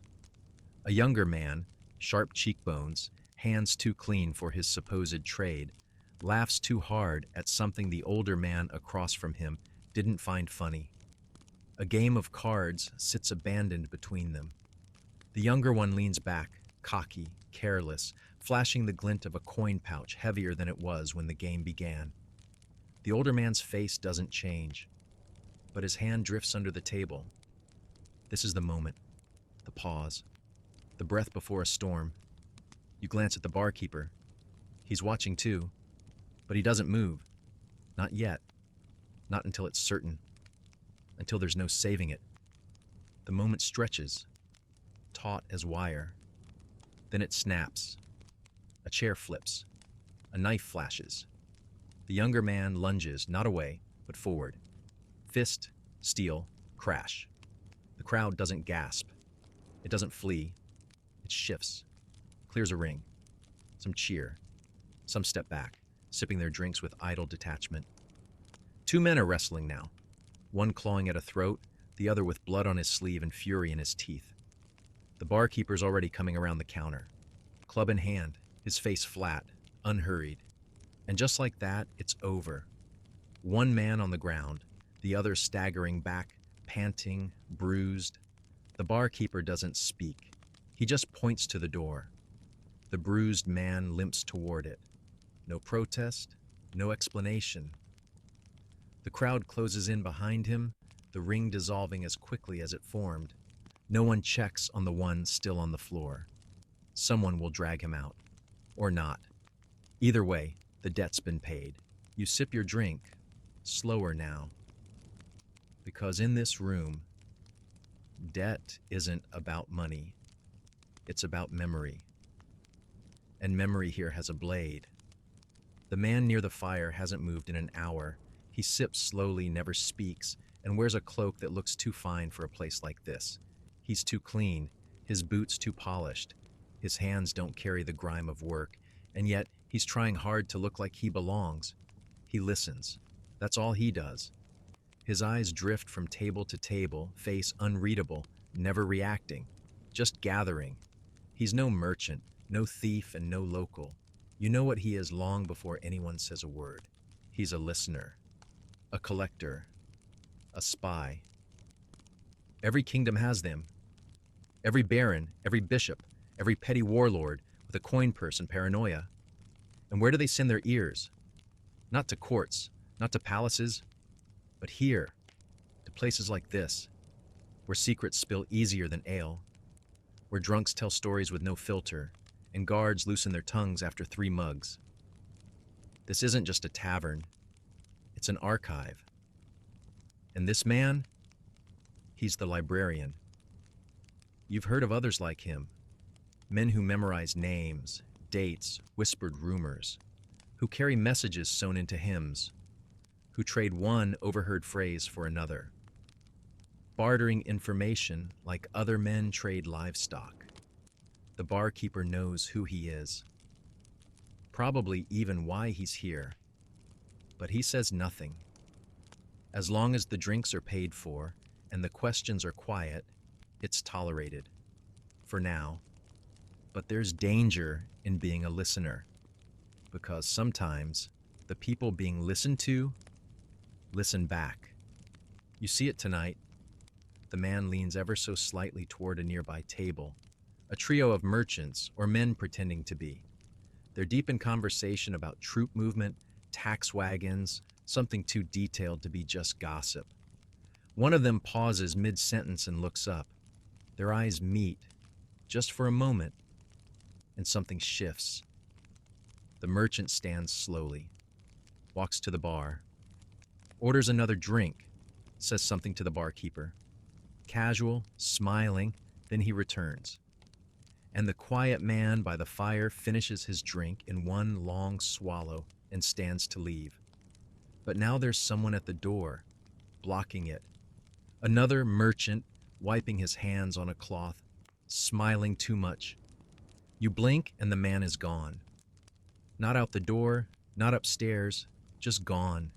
Maybe into the back room, maybe through another way you didn't see. Or maybe he was never meant to leave. The fire crackles. The table is empty again. The merchant laughs too loud.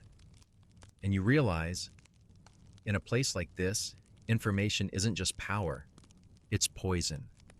And the ones who sip it too greedily, who gather too much, they eventually find themselves on the wrong side of a mug, or a knife, or a nod to the man at the door. Because in this tavern, knowledge doesn't make you safe. It makes you seen. You hear the growl before you see him. Low, guttural, more breath than voice. Something shuffles beneath the table near the back wall. Not quite a man, not quite a beast. And then it appears. A dog, gaunt but muscular, mangy but alert. One ear missing, one eye clouded with age or injury. Its ribs rise and fall in a slow, deliberate rhythm, and a half-gnawed bone rests between its paws like a prize. The creature glances up at you as you pass, not begging, not afraid, just watching. Every tavern has one, a dog that doesn't belong to anyone yet somehow belongs to the place itself. Not a pet, not a stray, more like a fixture, like the beams or the smoke. This one has been here longer than some of the regulars. You can tell by the way no one bothers him.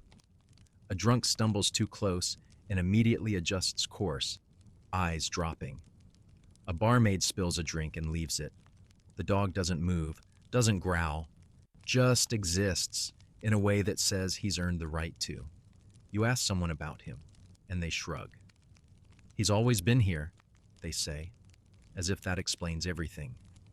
They call him different names: Scar, Tooth, Hellhound. Not out of affection, but respect. The kind of respect you give something that survived more nights in this place than anyone else. Rumors swirl around him, as rumors do. That he was a knight's warhound, abandoned after a failed rebellion. That he's killed 3 men and was fed a 4th. That he only growls when someone's about to die. You don't know if any of it's true. You don't want to find out. What you do know is that he listens. Every time a mug slams, every time a fight starts, his ears twitch.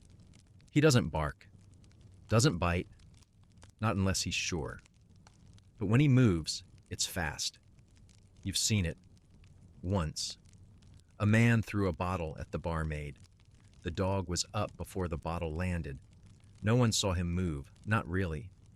One moment he was there, still and silent.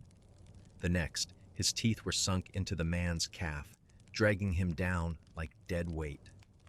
The man screamed, begged, then left, limping, bleeding, minus a boot. No one helped him. No one spoke of it after.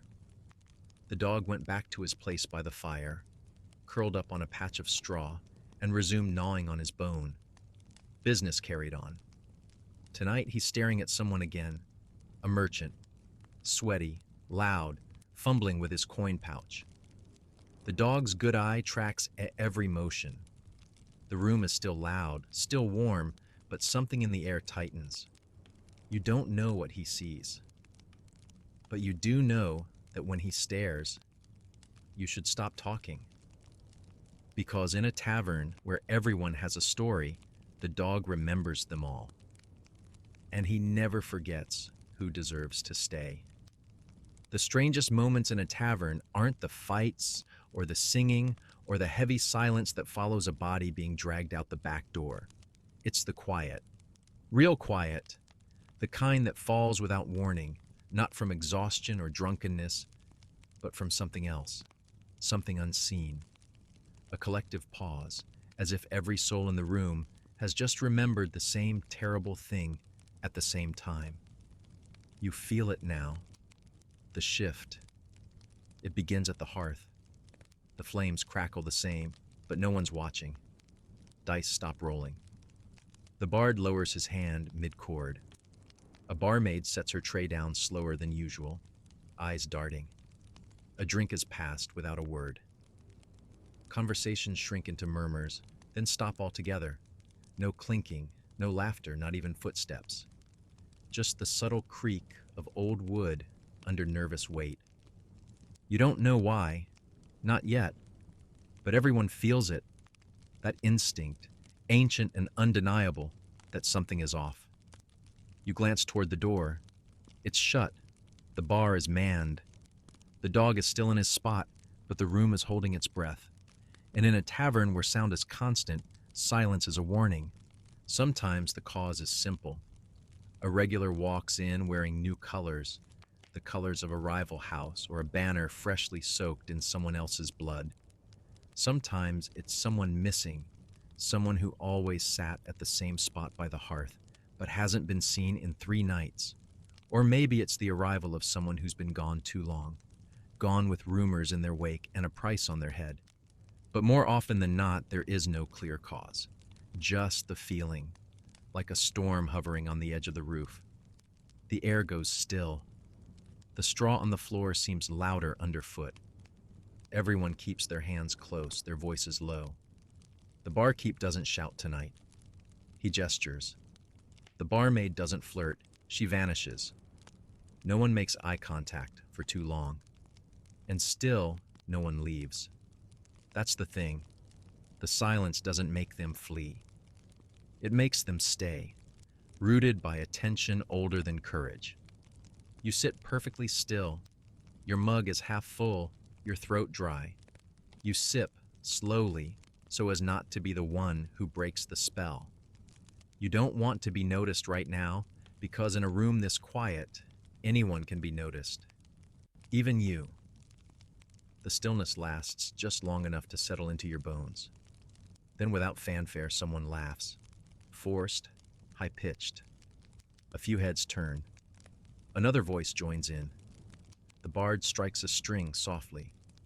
The spell breaks, like fog in morning sun. Life returns. The tavern breathes again. But that silence? It never really leaves. It just waits, like everything else in this place. Because in a tavern filled with shouting, screaming, and steel, it's the quietest moments that scream the loudest. The tavern is alive again. Not just loud, alive. The kind of noise that bubbles up from deep in the belly. Mugs slam, boots stamp. Voices rise in a half-drunken, half-remembered song about a woman, a goat, and a sailor no one admits to knowing. The bard doesn't lead, he just follows, plucking his strings to match the storm.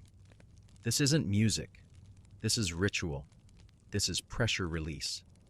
The kind that shakes the rafters and rattles whatever bones lie buried beneath the floorboards. Someone's dancing, or trying to.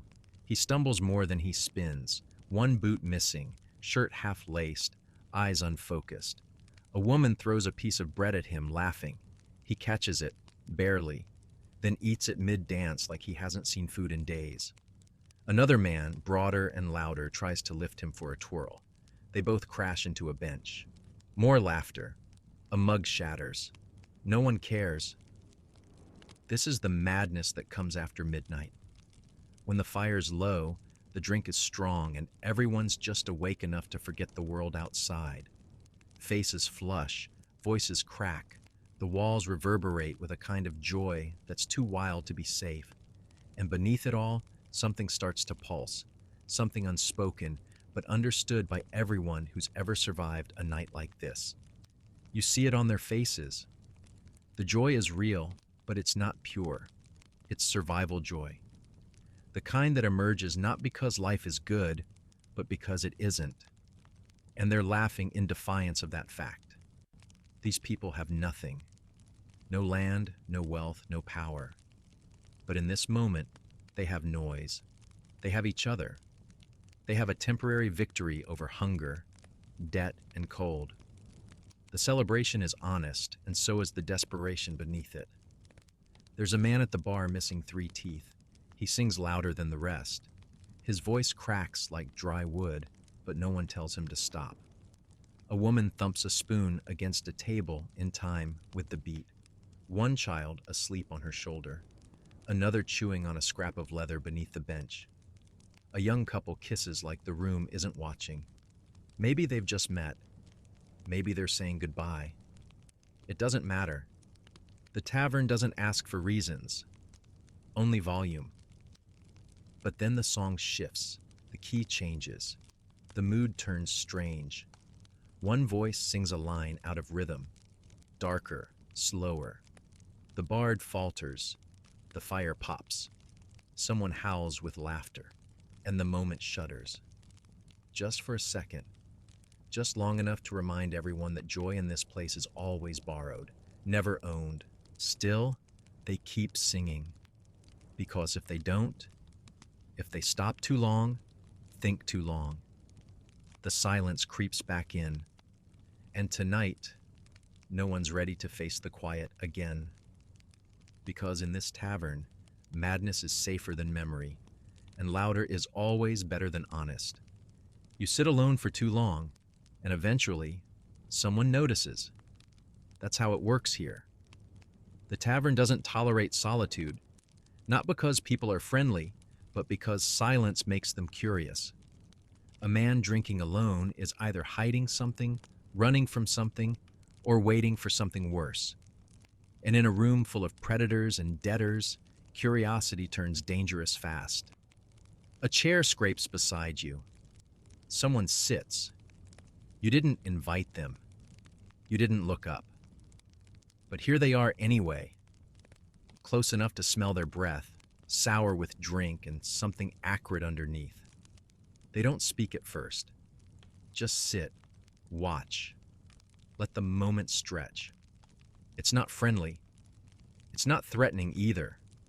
Not yet, just intentional. And that's the problem. You glance over. A man, middle-aged, too many scars for someone who doesn't carry a blade, and not enough teeth to justify his grin. His clothes are worn, patched, but layered just well enough to hide a weapon or two. He drums his fingers on the table, slow and even, like a clock winding itself toward a decision. Finally, he speaks. "Quiet, aren't you?" You nod, non-committal. A reply that means nothing. You want to drink in peace, that's all. But now you're a puzzle, and puzzles get solved in this place, with words or fists or worse. He asks where you're from. You lie. He asks what you do. You lie again, more convincingly. He chuckles, like you're both in on some private joke, but there's no warmth in it. Only the wheeze of lungs used to smoke and running. He leans closer and says something you don't catch, or maybe pretend not to. Either way, he doesn't like it. The smile drops. Now it's a test. Every tavern has them. Little rituals meant to see who flinches first, who apologizes, who cracks. This man isn't talking to be friendly. He's testing how much pressure it takes to break the mask, how much push it takes to turn a stranger into a story told at tomorrow's table. You could leave, stand up, excuse yourself, disappear into the noise. But leaving too fast looks weak, too slow looks scared. So you finish your drink deliberately, set it down gently, turn to him, meet his eyes, and say nothing. That's the move. You're not rude, you're not submissive, you're just unreadable. He watches you another few seconds. Then he chuckles again, this time with something closer to admiration. He slaps the table, stands, and wanders off toward the dice game in the back. Just like that, the moment passes. This time, you exhale, finally. Because in this place, drinking alone isn't solitude. It's a challenge. And someone is always willing to accept it. He's been sitting in the same corner since you arrived. You almost didn't notice him. He doesn't move much, doesn't drink much, doesn't speak at all. He's wrapped in a heavy coat that looks more like a blanket than clothing, and his hands are folded neatly in his lap. No food, no mug, just stillness. A strange kind, the kind that doesn't feel passive. This is not a man resting. This is a man waiting. There's something unnatural about his presence. The way people avoid his table. Not deliberately, not obviously, but consistently. No one bumps into him. No one leans too close. No one speaks near that corner. Even the barmaid, who flirts with beggars and threatens mercenaries without blinking, keeps her distance. You begin to understand. This man has a reputation, and it doesn't require introductions. At some point, you catch his eyes, just for a second. And in that second, you understand something primal. This man is measuring you, not watching, not studying, measuring. The way a butcher assesses the weight of a carcass, the way a carpenter checks if the beam will break under pressure. It's not personal. It's not even malicious. It's clinical, and it makes your blood run cold. You ask the barkeep later who the man is. He doesn't give a name, just shrugs and says, "He comes, he goes," doesn't bother no one.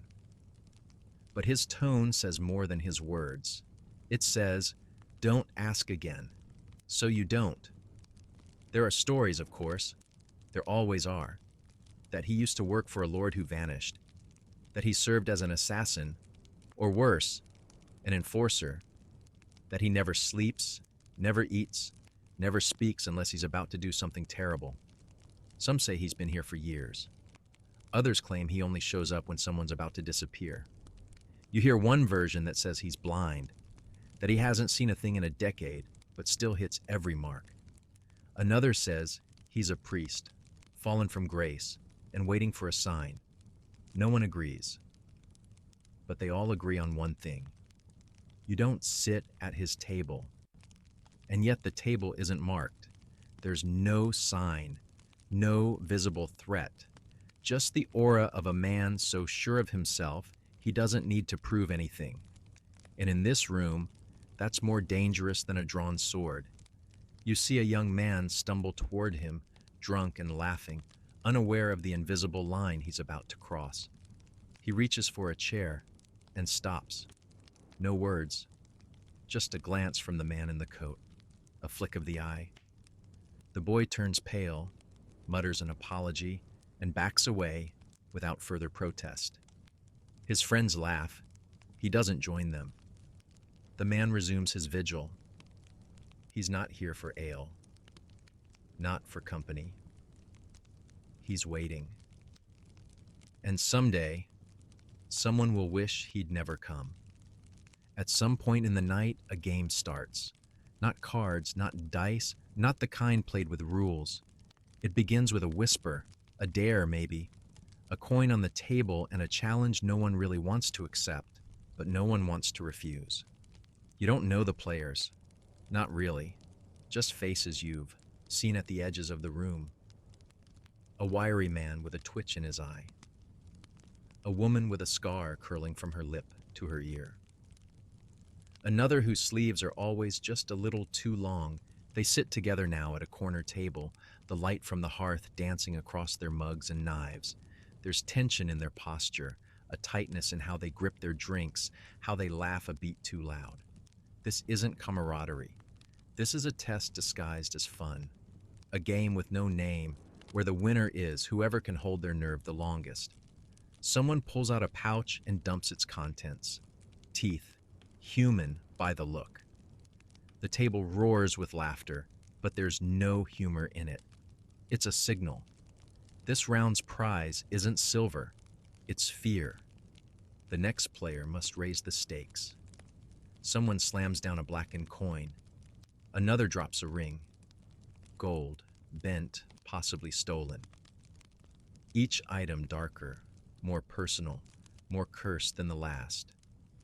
Then come the stories, each one worse than the one before. The woman with the scar speaks of a river execution, a sack full of rats and a screaming man. The twitchy one talks about what he did during a siege when the food ran out and the snow came in. No one interrupts. No one questions. The goal is to unsettle, to outdark one another. This isn't a drinking game. It's confession through contest. Someone, foolish, probably new, laughs too hard and says they don't believe the stories. That's when the mood shifts, slowly, like a candle dying. The woman stares at him, still smiling, but her eyes are like twin knives left in the forge too long. "Want to see the proof?" she says. Her voice is light, but the room tightens. Everyone waits. The man hesitates, then mutters something about a joke, and the tension breaks. Barely. That's how these games work. They push the limits of what's real, what's allowed. No rules, just a current pulling everyone toward the edge. Some play to scare, others to remember, and some play because they don't feel anything unless they're standing 1 inch from something awful. The game ends when someone leaves, or bleeds, or disappears. Tonight, it ends with a scream in the alley behind the tavern. Not loud, just enough to make people pause. Then the dice roll again. The music returns. The night continues. No one checks the alley. Because here, some games don't need winners. They just need players. Somewhere near the rafters, above the reach of firelight and attention, a man is sleeping. Or at least pretending to. He's wedged between two thick beams like a bird nesting in a place not meant for it. A bundle of rags, limbs tucked in, hat pulled low. At first glance, you'd think he was part of the architecture, another tangle of shadows among the soot. But every now and then, one eye peeks open, not to blink, to observe. No one speaks to him. No one acknowledges him. It's almost as if he isn't real, but everyone knows he's there. The barkeep pours an extra mug and leaves it near the stairs every night. A barmaid once stopped a stranger from throwing a stone in that direction. No explanation, just a sharp shake of the head and a silence that said, "Don't." People call him the Watcher or the Crawler. Some think he's a thief who's gone too long without sunlight. Others think he's a madman, a veteran of some forgotten war who's only calm when hanging above chaos. There's a tale that says he once killed a man from up there, dropped down like a shadow and vanished before the mug hit the floor. No one remembers who the victim was, but no one dares test the story. You keep an eye on him tonight, just to see. He doesn't move, not once. But somehow you feel watched, not with malice, but with precision. You wonder what he sees from up there. What secrets he catches between spilled ale and whispered trades. How many names he knows. How many threats he's measured from his perch. Maybe that's why he stays. Maybe the rafters are the only safe place in a tavern where safety is a rumor. Every so often, someone new points him out. "Who's that?" they ask. The locals shake their heads. "Leave it be," comes the answer. No details, no warnings. Just the unspoken rule. You don't disturb the Watcher. He's part of the tavern now, like the cracked mugs and crooked benches. A feature, not a guest. And yet his silence is louder than most arguments below. A fight breaks out, a bench flips, a man is hauled outside by his collar. And still he doesn't shift. His stillness is unsettling, because it's not passive. It's chosen. He could speak, could act, but he doesn't. And in a room full of chaos, the one who chooses not to move often holds the most power. You realize something else. No one knows when he leaves, or if he ever does. Some say he sleeps there every night. Others claim they've seen him walking the road before dawn. But when the sun rises and the last patrons stumble out, the Watcher is always gone. And by nightfall, he's always returned. Some patrons drink to forget, others to numb. But the Watcher drinks nothing. He just remembers everything. Outside, the rain begins again. Slow, steady, the kind that doesn't cleanse but seeps. It finds every crack, every patch of thin roof, and works its way inside. Soon the tavern ceiling is peppered with drips, soft taps in buckets, bowls, and abandoned mugs. Nobody flinches. This is just part of the night. The wet mixes with the heat, turning the air thick and sour, a stew of smoke, sweat, and damp wool. You wipe the sleeve of your cloak, but it does little. You're soaked through. Everyone is. The barmaid walks by with a bucket. She knows where the leaks are. Doesn't even look up. Just places the pail by a bench, catches a drip mid-fall, and keeps moving. This tavern wasn't built for comfort. It was slapped together from warped beams and prayers. Most nights it holds. Some nights it doesn't. But the people keep coming because out there is worse. Colder, emptier, more final. In here, at least, there's noise. There's warmth. And for the bold or desperate, there's luck. A new figure enters. Soaked, hooded, face obscured. No one greets him, but they all notice. That's how it works here. A tavern full of loud mouths and brawlers, and still, every eye tracks the door. The man moves toward the fire. Doesn't speak, doesn't order. Just crouches and extends his hands toward the flame. Steam rises off him like breath from a dying animal. He's not a local. You know that instantly. He doesn't carry himself like someone used to being watched. He carries himself like someone used to being feared. No one approaches him, not yet, but interest simmers. You can feel it, the sizing up, the calculating. A man that quiet, that confident must either have coin, violence, or both. In a place like this, that makes him valuable or dangerous, probably both. The bartender leans in your direction, mutters low. We've had him before. You ask, trouble? The barkeep grunts. Only if someone forgets who they're dealing with. And then, right on cue, someone does forget. A drunk, cheeks flushed, eyes too far gone to read the room. He stumbles near the hooded man and makes a joke. Something about wolves and cowards, the kind of thing meant to provoke. You don't hear the punchline, just the silence that follows it. The hooded man turns his head, slowly. And in that brief glance, the drunk sobers halfway. It's not the look of a man offended. It's the look of someone deciding.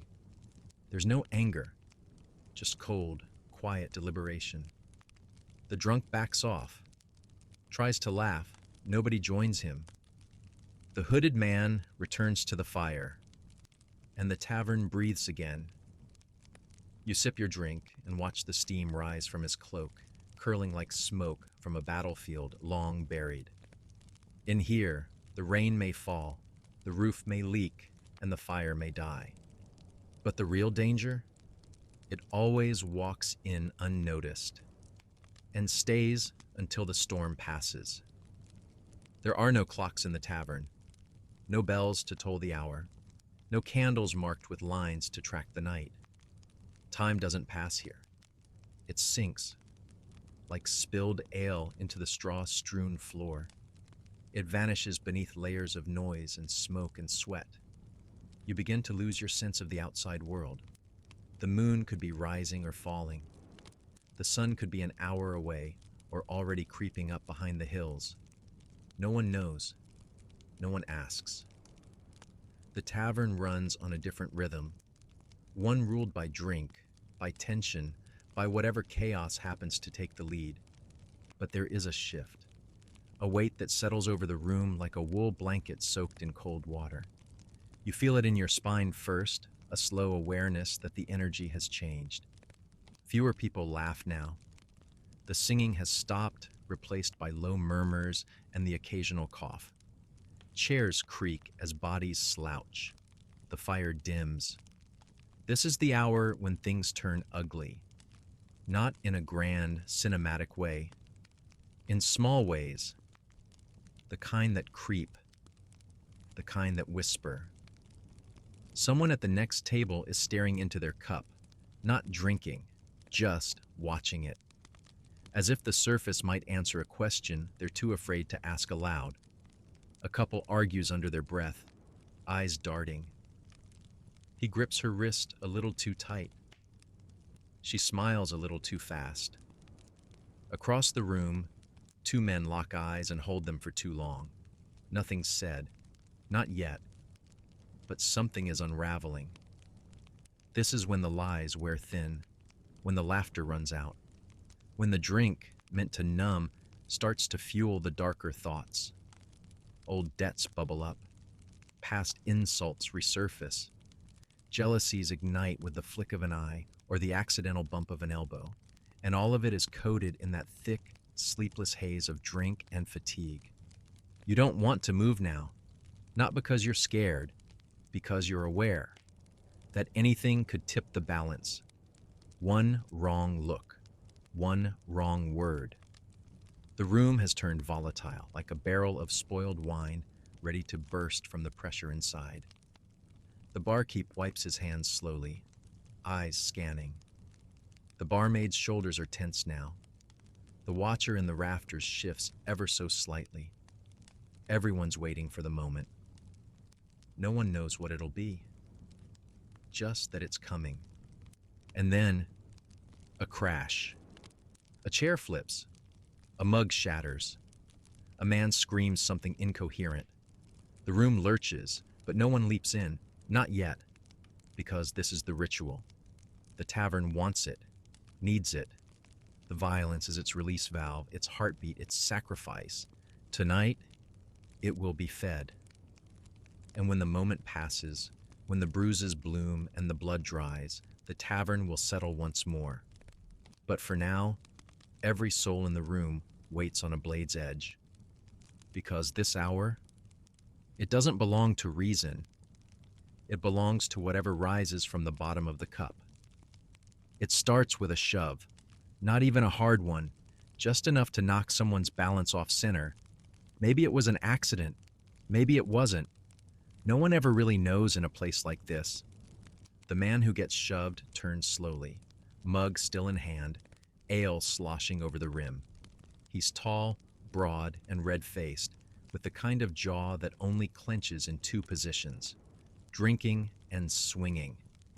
The one who pushed him doesn't apologize, just holds his ground, arms crossed, eyes steady, smaller, younger, but with the kind of sharpness that doesn't need muscle.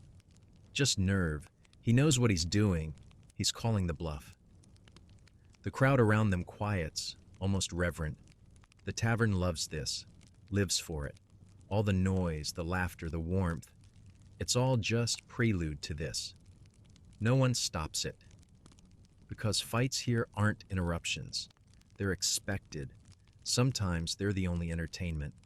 And sometimes they settle debts that words couldn't. The mug is thrown first. It misses, shatters against a pillar, spraying ale and splinters. That's enough of a cue. The big man lunges.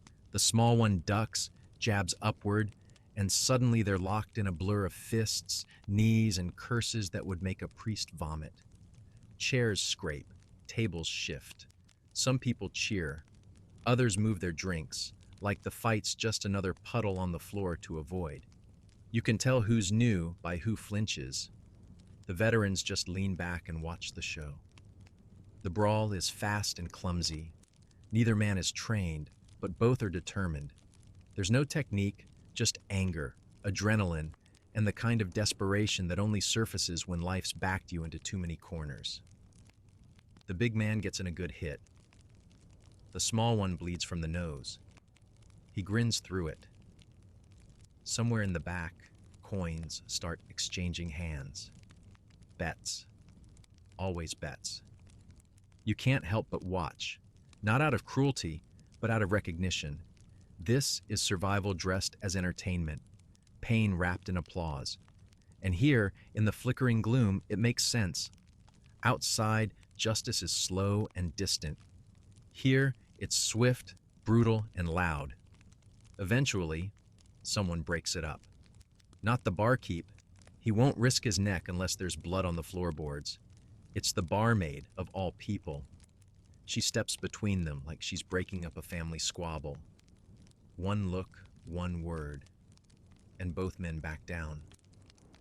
Not because they're scared of her, but because she holds the ledger, the one with their tabs, their secrets, their names. They stagger off to opposite corners, breathing hard, not speaking. Tomorrow they might fight again, or share a drink. It doesn't matter. The tavern doesn't hold grudges, just memories. And as the room settles, the laughter returns. Louder now, fuller, like the tavern itself is satisfied. Its thirst quenched for now, because here, pain isn't avoided. It's tradition. The quiet that follows a tavern fight isn't silence. It's a hush, like the woods after a branch snaps. Everyone leans back into their mugs, resumes their stories, but with a new edge to their voices. The room feels rebalanced, not calmer, just realigned, as if the floor itself needed a jolt to remember what it's holding up. You shift in your seat, eyes flicking toward the hearth. The flames crackle, casting long shadows over faces lined with smoke and time. The barmaid is already sweeping up broken wood and sloshed ale like it's muscle memory. It probably is. A few coins clink onto the counter, half wagers, half gratitude. The tavern doesn't charge for the fight, but people tip the moment it ends. Entertainment isn't guaranteed here, but when it shows up, it's appreciated. Across the room, you spot a new face. Not the kind that stands out exactly, rather the kind that tries not to. A man, middle-aged, eyes too alert, hands tucked beneath the table like he's hiding something, or missing something. He's scanning the room, but not watching. He's counting. Doors, distances, exits. Not local, not relaxed, and certainly not drunk. He sips a mug with deliberate slowness, more out of form than thirst. Every inch of him says, "I'm not here for the ale." Some tavern folk come for escape, others for noise, but some come for business, the sort that doesn't involve contracts or couriers, the kind done in whispers, or with nods, or with blades. This man is waiting for someone, not in a hopeful way, in a practiced way. And as you follow his line of sight, you see her, seated near the back wall, veil drawn, cloak damp, posture rigid. She hasn't touched her drink. They don't greet each other. They don't move. Just sit in their separate corners like two chess pieces, pretending not to know they're on the same board. A few minutes pass. Then he gets up and leaves. Not abruptly, but cleanly. No one stops him. She remains. 2 more drinks. Then she follows. This is how things happen in a tavern. Deals aren't made with handshakes. They're traced in glances, in the time between footsteps, in the silence after a door creaks shut. No one announces intention. They let the night carry it. You hear someone mutter near the bar, "Another runner!" The barkeep grunts. Hope he paid in advance. No one questions what just occurred. Not really. Everyone's seen enough of these moments to know better than to poke at them. Information is currency here.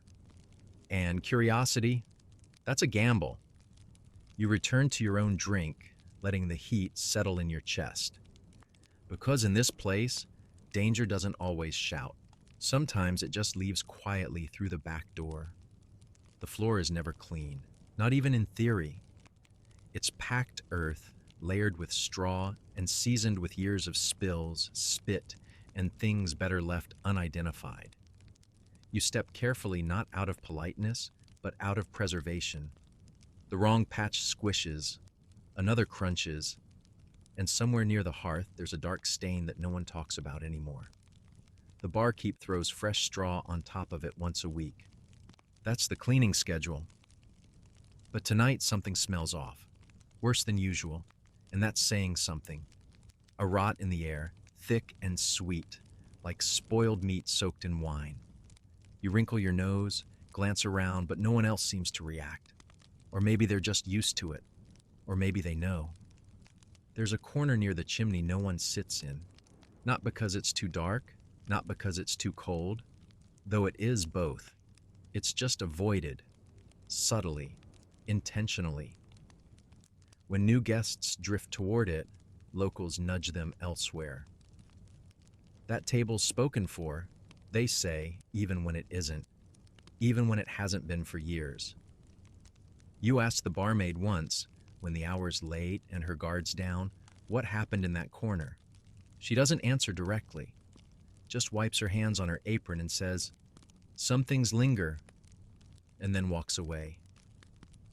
Later, as the fire burns low and the drunkest have either passed out or left for the brothel, you catch something. Movement.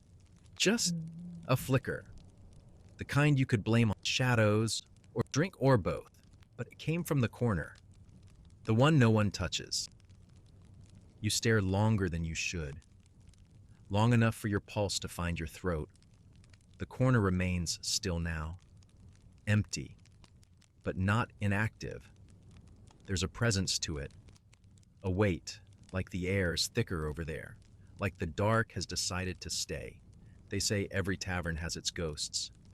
Some are metaphors, memories, regrets, fights that never finished. Others aren't. This one has a name, the Snuffer. No one will say what that means. Just that when the candles go out in that corner, they don't always come back on. And when the room goes quiet, too quiet, sometimes people hear breathing. Not close, not loud, just wrong, like it's not shaped quite right for a man. One winter, years back, someone dared to sleep in that corner. A traveler, new, cheap. He took the table gladly, ignored the glances. Come morning, his seat was empty. His pack still there, boots under the bench. But no man, no struggle, just absence. They still keep the table, maybe out of respect, maybe out of fear, maybe because some part of the tavern insists on remembering. And tonight, the smell returns, just for a moment, strong enough to make your stomach twist. The candle nearest that corner flickers, then dies. No wind, no draft, just silence. And the sound of something very old, remembering your name. There are stories that never get told during the day, not because they're too scandalous, but because they only work at night, whispered through half-empty mugs in a room lit by fire and shadow. They live in the pauses between songs, in the silences when the lute goes out of tune or the dice go still. And tonight, such a story begins. It starts with a man they call Ditchwater Tom. No one knows his real name. He's old, probably too old to still be alive, with fingers that shake unless they're wrapped around a mug. His face is a map of bad decisions. Scars across the jaw, one eye permanently fogged. You've seen him before, tucked near the wall, muttering to no one, always watching, never speaking unless the drink's strong and the hour's late. But tonight, he speaks. No introduction, no warning, just a sudden bark of laughter that silences a nearby game of bones. He raises his mug, sloshing more than he drinks, and says, "You ever see a man strangle himself from the inside?" The room shifts. Some chuckle. Others ignore him, but a few lean in, not out of belief, but out of boredom. And boredom in this place is fertile ground for madness. Tom talks about a tavern long gone, burned down, some say, buried, others insist. But in his version, it sank, not into earth, but into something deeper. A place where the walls moved when you weren't looking, where the ale never went flat, but always tasted of iron, where the hearth never needed logs, where if you stayed too long, you started to forget your own voice. He says there was a door in the cellar. No lock, no handle, just wood swollen with secrets. He says a man opened it once, just once, and what came out wasn't wind or smoke or heat. It was silence. A silence that followed him back up the stairs and sat with him for 7 days. Didn't speak, didn't move, just sat, watching. Tom's voice drops low now, gravel dragging through his words. The man started coughing on the 8th day. Blood at first, then teeth, then words he never knew. Old ones, wet ones. Someone laughs nervously. Another tosses a coin into Tom's mug. He doesn't flinch, just stares at it like it's a dead fly. "You think the worst thing in a tavern's a knife in the back," he mutters. But sometimes it's what walks in through the cellar. A chair scrapes. Someone gets up. The story is over. Or maybe it isn't. Because the fire dips suddenly, casting the room in shadow. The barmaid swears under her breath and goes to poke the logs. Tom's mug is empty. His seat is too. No one saw him leave. But under the bar, near the taproom floor, a small wet footprint begins to dry. The cellar door groans louder than it should, not because it's heavy, though it is, but because it wants to be heard. Every tavern has one. A hatch, a stair, a shadowed descent into the cold underbelly of the building where the barrels sleep and the air smells like mold and old apples. Some cellars are tidy, stacked neatly with pickled roots, dried herbs, and crates of hard cheese. This is not one of those cellars. You've been asked to fetch something. A keg, maybe. Or maybe you volunteered because the air upstairs had gotten too thick, too loud, too close. The barkeep grunts, hands you a key that's warm from his pocket. Doesn't say thank you. Doesn't offer light. Just nods toward the back and says, "Don't dawdle." The door is at the far end of the hallway, past the chamber pots, past the greasy pantry curtain. It's low, barely shoulder height, reinforced with iron bands that have rusted like dried blood. You fit the key into the lock and it resists. Not stuck, but stubborn, like it's been holding its breath and just realized you're real. It clicks open. The stairs descend in tight spirals, cut from stone slick with age. Your boots scuff the mossy edges, and the further you go, the quieter everything becomes. No more music, no voices, just your breath and the drip, drip, drip of something from above, or below. The torch you grabbed flickers, unsure whether it wants to help you or desert you entirely. You reach the bottom. It's colder here, the kind of cold that doesn't bite but clings, like wet linen on skin. Rows of barrels stretch before you, tall as men and twice as round, their lids branded with sigils you don't recognize. Most are sealed. One is open. You can smell it before you see it. Something sour, something sweet, something wrong. You hear movement, not footsteps, shifting, like something large rolling slowly across the stone, careful not to wake the others. You freeze. The flame dips low. You tell yourself it's a rat. A big one, just a rat. You find the keg you came for. It's dusty, heavier than it should be, stamped with a mark you can't quite make out. You heft it onto your shoulder and turn back toward the stairs. The door is closed. You didn't hear it close. The key is in your pocket. But the lock? It's on the outside. Panic rises, cold and clean. You fumble at the hatch, pounding once, twice. No answer, just silence. The kind that listens, the kind that grins. Then, footsteps, above.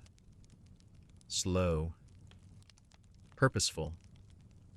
Someone's coming, but not to open the door. You press your ear to the wood and hear a voice whisper through it. Just one word. It's your name. And suddenly, you're no longer sure the tavern ever intended to let you leave. There's a special kind of madness that seeps into a place when the same stories get passed around for too long. They don't stay the same, not exactly. They twist, reshape, wrap themselves in the fears of whoever tells them. In this tavern, those stories are thick as smoke. Some are harmless, some are funny, but others carry a weight that sticks to the back of your teeth. Stories with no names, no endings, just warnings. Tonight, one of the older men, drunk and unsteady, starts to talk about the man upstairs. No one laughs, no one interrupts. Even the bard, half tuning his lute, goes still. The drunk leans in, eyes glassy but voice clear. "He's up there again," he says. "I heard him walking." There are no guests upstairs. Not tonight. The rooms have been empty since the last brawl cracked the banister. Still, everyone knows what he means. The creaking steps, the soft tread of boots, the sound of furniture shifting in an abandoned hall. Someone finally mutters, "Rats!" But no one really believes it. The barkeep sets down his mug too hard. Foam spills. His eyes say, "Don't encourage it," but his hands shake just enough to betray him. Years ago, the tavern rented its upper floor to travelers, merchants, soldiers, performers. One night, a scribe came through. Quiet man, polite, carried a satchel of parchment, and never drank more than a single mug. He paid in advance and stayed in the corner room. For days, no one saw him leave. The maid knocked, but heard nothing. When they finally broke the door, the room was untouched, except for the ceiling. It was covered in writing. Not on parchment, on the wood, scratched in with ink, nails, and eventually blood. Symbols, spirals, glyphs no one recognized. The scribe was gone. No body, no bag, no sign of exit. Just a chill that never left the beams. They stopped renting that room, but every now and then, footsteps echo across the upstairs hall. People hear whispers through the floorboards. Sometimes it sounds like a voice reciting something, slow and steady. Not a song, not a prayer, just reciting. Tonight, those footsteps return. Software measured. One after the other. You all freeze. The music halts. A mug topples, and no one bends to pick it up. Then silence. The bravest soul among you, a farmhand or a fool, stands and heads for the stairs. The rest watch. Each step he climbs creaks louder than it should. He vanishes at the landing. 5 minutes pass. Then 10. He returns. Pale, speechless. He sits back down and never speaks again. The tavern exhales. Someone coughs. The music stirs back to life. But the upstairs remains, waiting. And beneath the floorboards, the sound of scratching begins once more. It's easy to forget, after enough ale and smoke, that the tavern doesn't really belong to the people inside it. Not the barkeep, not the regulars, not even the owner, if you believe half the stories. Some say it belongs to the road, that it grew out of the mud and wagon tracks like a fungus, drawing in the weary and spitting out the dead. Others say it's older than the town itself, that it was built on something that shouldn't have been covered. But tonight, you hear a different tale. One that makes the others feel like lullabies. It's told by a woman with silver hair and a voice like gravel. No one knows her name. She sits near the door, sipping something that steams dark red in her mug. Not wine, not anything you've seen poured before. She speaks without being asked. Just starts as if the story has been waiting for the right moment, or the right listener. There was a time, she says, when this place had no door. That catches attention, she goes on. No entrance, no exit, just the hearth and the walls, and a dozen people who couldn't leave. Not because they were trapped, because they'd forgotten what the outside was. She says the tavern closed itself in like a clenched fist. No light came through the windows. The clock stopped. The ale never ran dry, and the stew never cooled. But no one could remember where they'd come from, their names, their homes, their reason for arriving. They only remembered the tavern, and that something waited in the rafters. No one saw it clearly, just hints. A claw curling over a beam, eyes that blinked out of sync, a whisper that knew things no one had said aloud. She says it fed on forgetting, that each memory lost made it stronger, more present. It never touched them, not directly. It didn't need to. They gave themselves away piece by piece, laughing, drinking, singing until nothing remained but bodies and echoes. She takes a long sip. They only got out when one of them started remembering again. A child, too young to drink, too stubborn to forget. He scratched his name into the underside of a bench, and when the tavern saw it, the real name, not the one it gave him, it screamed, not aloud, through everything. The door appeared. The boy ran. She stops, drinks, doesn't smile. Someone finally asks, "What happened to the others?" She looks up, eyes like cracked glass. They're still here. The wind groans outside, pushing against the shutters. You glance beneath your bench. Just wood. Just splinters. Just a name. Not yours. But it's in your handwriting.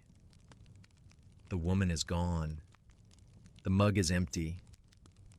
And the door creaks open on its own. There's a reason the tavern never goes truly quiet. Even in the middle of the night, long after the laughter has drained into snores and the candles have bled down to stubs, the building murmurs to itself. Wood creaks in rhythms too deliberate to be wind. The floor sighs like it remembers heavier steps.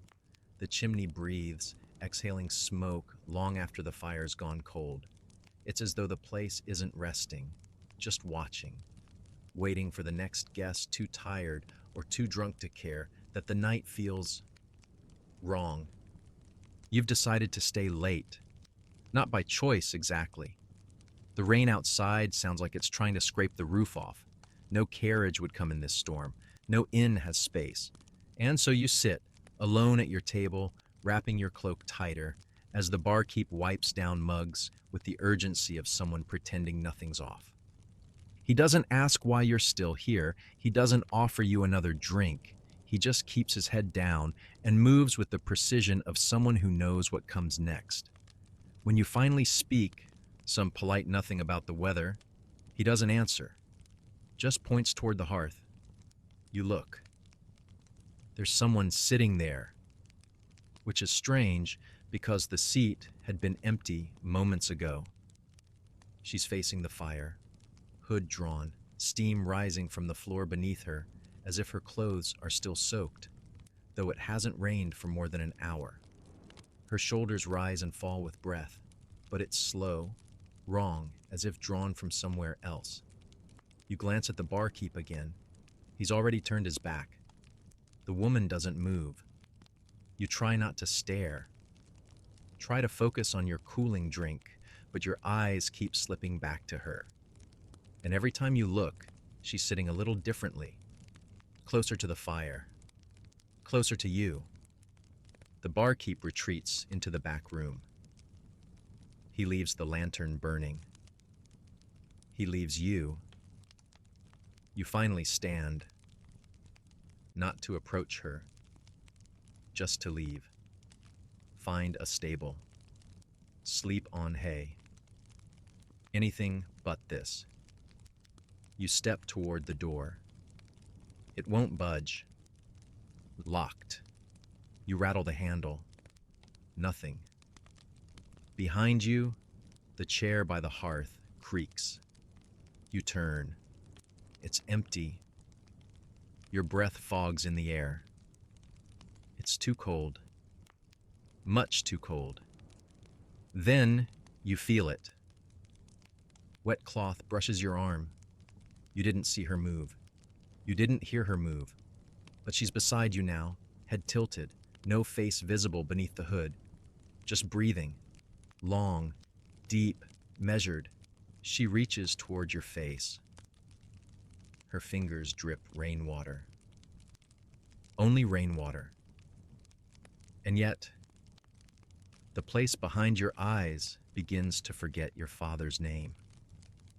You blink. Once, twice. She's gone. The door opens easily, but the barkeep doesn't look at you as you leave, and you're not sure you remember how you got here in the first place.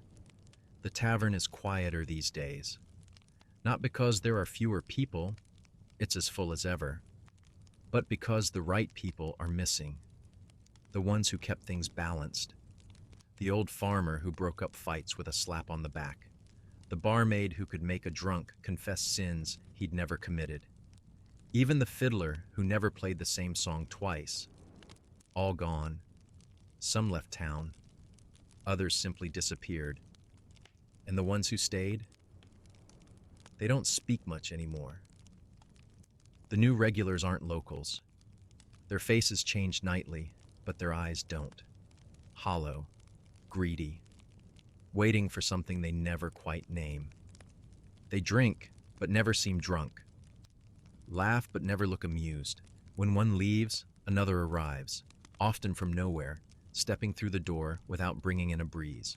Their boots are always clean, no matter the weather. You notice the shift slowly.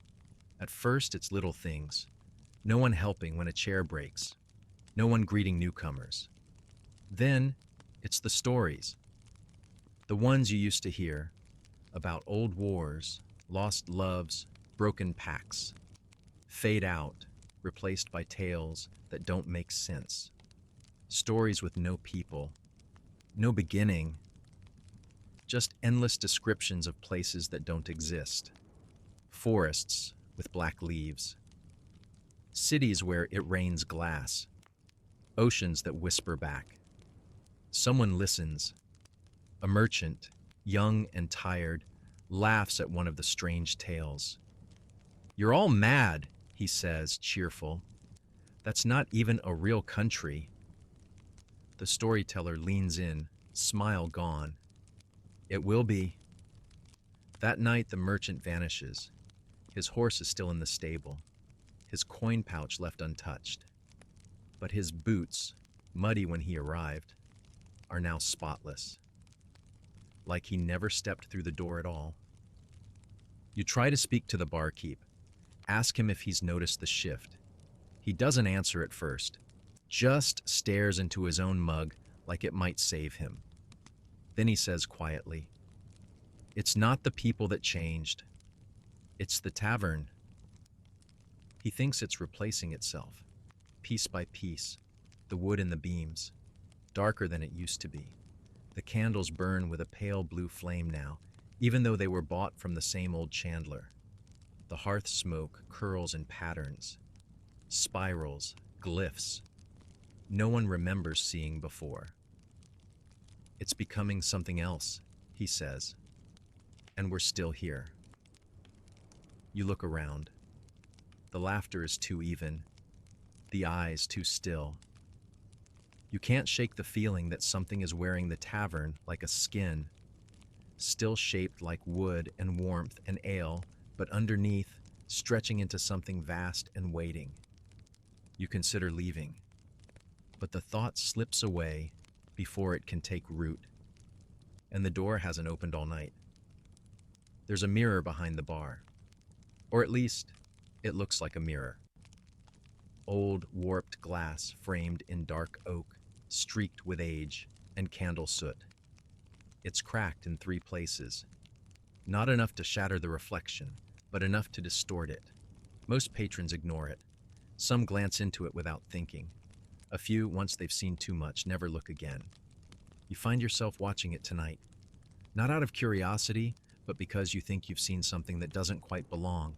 You stare past your own reflection, tired eyes, half-empty mug, flickering firelight behind you, and try to spot it again. There, just at the edge. A movement that doesn't match the room. You glance over your shoulder. Nothing. Everyone's where they should be. But in the mirror, one table seems different. The figures seated there aren't moving. Not drinking, not breathing. Just sitting perfectly still. You blink. Now they're gone. You tell yourself you imagined it, that the smoke and ale have taken their toll. But something in you knows better. You've seen tricks of the light before. This wasn't that. The barkeep notices where you're looking. He stiffens, just slightly, and clears his throat louder than needed. "That thing's older than the tavern," he mutters. Some say it was here before the wall was built, maybe before the tavern had walls. You ask what it shows. He hesitates. Then, things you shouldn't follow. He won't say more. That night you sit in a quieter corner, one where the mirror can't see you. But it doesn't help, because now you're thinking about it, about what it reflects, or maybe remembers. People claim it doesn't always match what's real, that sometimes it shows people who haven't been in the tavern for years, long dead, long vanished, that sometimes it shows the future, or something that wants to be. One girl, a traveling performer, swore she saw herself sitting with a man she'd never met. They were laughing, drinking. She watched it for hours. Days later, that man came through the door. She sat at the bar and waited. They talked, fell in love. Or so the story goes. She hasn't been seen since. Some say she walked into the mirror and stayed there. Others say she's still at the bar. But when you look, there's only a smear on the glass, shaped vaguely like a hand. Tonight, the mirror reflects you perfectly. Too perfectly. You wave once. The figure in the glass lags behind, then smiles. You are not smiling. You push your mug away and leave it half full. The mirror watches you leave. And behind its glass, the tavern keeps going, with or without you. The tavern floor isn't just dirt, it's memory. Years of boots, spills, and blood have pressed secrets into the earth, packing it tight until even time itself has no room to move. But every so often the tavern shifts. A plank warps. A patch of straw is swept aside. And something long buried breathes again. It happens late in the evening, when the air is thick and the hearth burns low. A young man, loud, ruddy, half a jug deep into his ego, decides to dance. Not a real dance, just stomping, arms wide, boots crashing against the floorboards with the joyful recklessness of someone who's never been afraid of consequences. He stomps once too hard. The plank gives. Not fully, not loudly, but enough. A low, hollow sound, not quite a creak, not quite a knock, escapes from beneath the floor. He laughs, jumps again. The sound repeats, a little sharper, a little closer. He calls for a wager. Coin to the man who finds the hollow bone of this place. People cheer because drunk men will always cheer for confidence. A few join in, testing floorboards with their heels. The barkeep doesn't. He grips the bar tighter, eyes locked on a spot near the hearth. You follow his gaze. The straw there hasn't been moved in days, maybe weeks. It's too clean, too undisturbed, like it's covering something the tavern once forgotten. But the dancing continues. And with each stomp, the sound beneath the floor grows clearer. Not just wood now, breath. Then, a voice. It's low, distant, like someone calling from the bottom of a well. Not shouting, speaking, steady, familiar even. The stomping stops. Everyone listens. The voice rises, louder, still muffled, still under you. A name. Someone's name. The young man pales. That's his name. No question, no coincidence. The voice is his own, but wrong, slurred, cracked, as if shaped by a throat filled with earth. He backs away. Too late. The floor caves. Not much, just enough to spill him knee-deep into a black pit that shouldn't be there.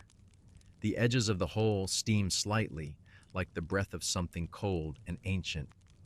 He scrambles back, boots slick with mud that smells like rust and roses. No one helps him, because they've all seen what moved beneath the planks. Just for a moment. Just enough to make them forget every cheerful lie about this place being just a tavern. The barkeep finally speaks. Don't dig. He doesn't raise his voice, doesn't explain. He just repeats it once, softer. Don't dig. By morning, the hole is gone. The plank sits flush again. The straw is neatly placed. And the young man, he's still there. But he won't dance anymore. Most taverns have a song, not one you sing, not out loud anyway, but one that hangs in the beams, hums beneath the mugs, and rattles through the windows when the wind is strong enough.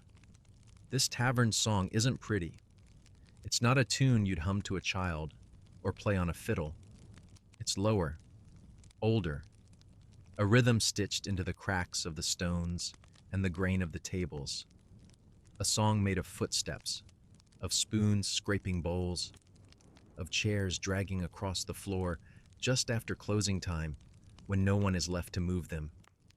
You start to notice it on a quiet night. The storm outside has passed. Most of the regulars have gone home, leaving behind only you, the barkeep, and a man in the corner whose eyes haven't blinked in the last hour. You sit by the window, watching the rain trail down the glass, when you realize the tavern is humming. At first, you think it's the wind, but the shutters don't shake. The chimney doesn't breathe. Still, the sound is there, low and steady, like a pipe organ played underwater. The barkeep pretends not to hear it. He moves slower now. Cleans a mug he's already cleaned twice. Keeps his eyes down. You ask him quietly, "What is that?" He doesn't look up. Just says, "Don't answer it." That makes your skin tighten. Not, "It's nothing." Not, "It'll pass." Just don't answer. Then the humming shifts. It's not just under the floor now. It's inside the walls. The bottles on the shelf rattle slightly, as if catching the same vibration. Your mug ripples. The sound is forming words. Not in any language you know, but in rhythms that your bones understand. A call, a summons. The man in the corner stands. He hasn't moved all night. No one remembers him arriving. He walks toward the center of the tavern, boots falling in perfect time with the rhythm. He opens his mouth and sings. It's not a voice meant for ears. It's a sound that feels like it's being poured through you, like cold water and warm blood at the same time. He sings in that strange, pulsing language. The tavern answers. The beams creak in harmony. The fire flickers in sync.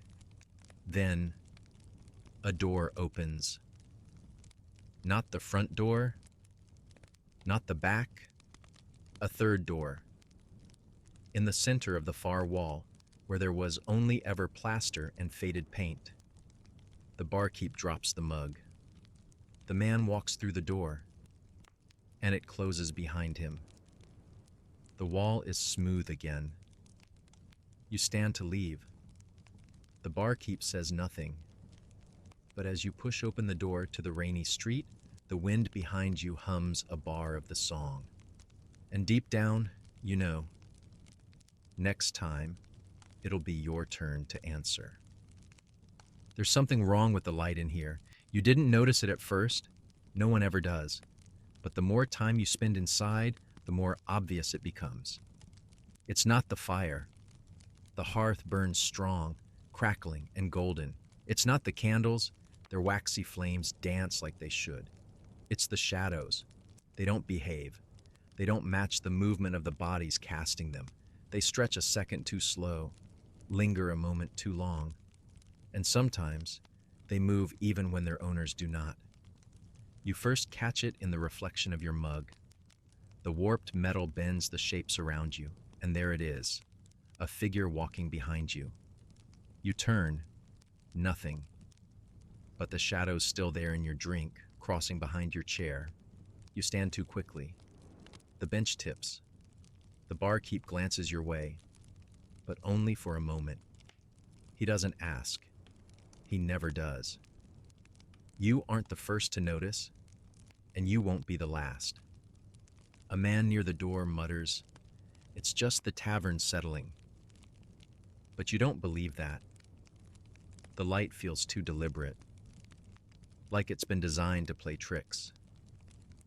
Later, you sit near the fire.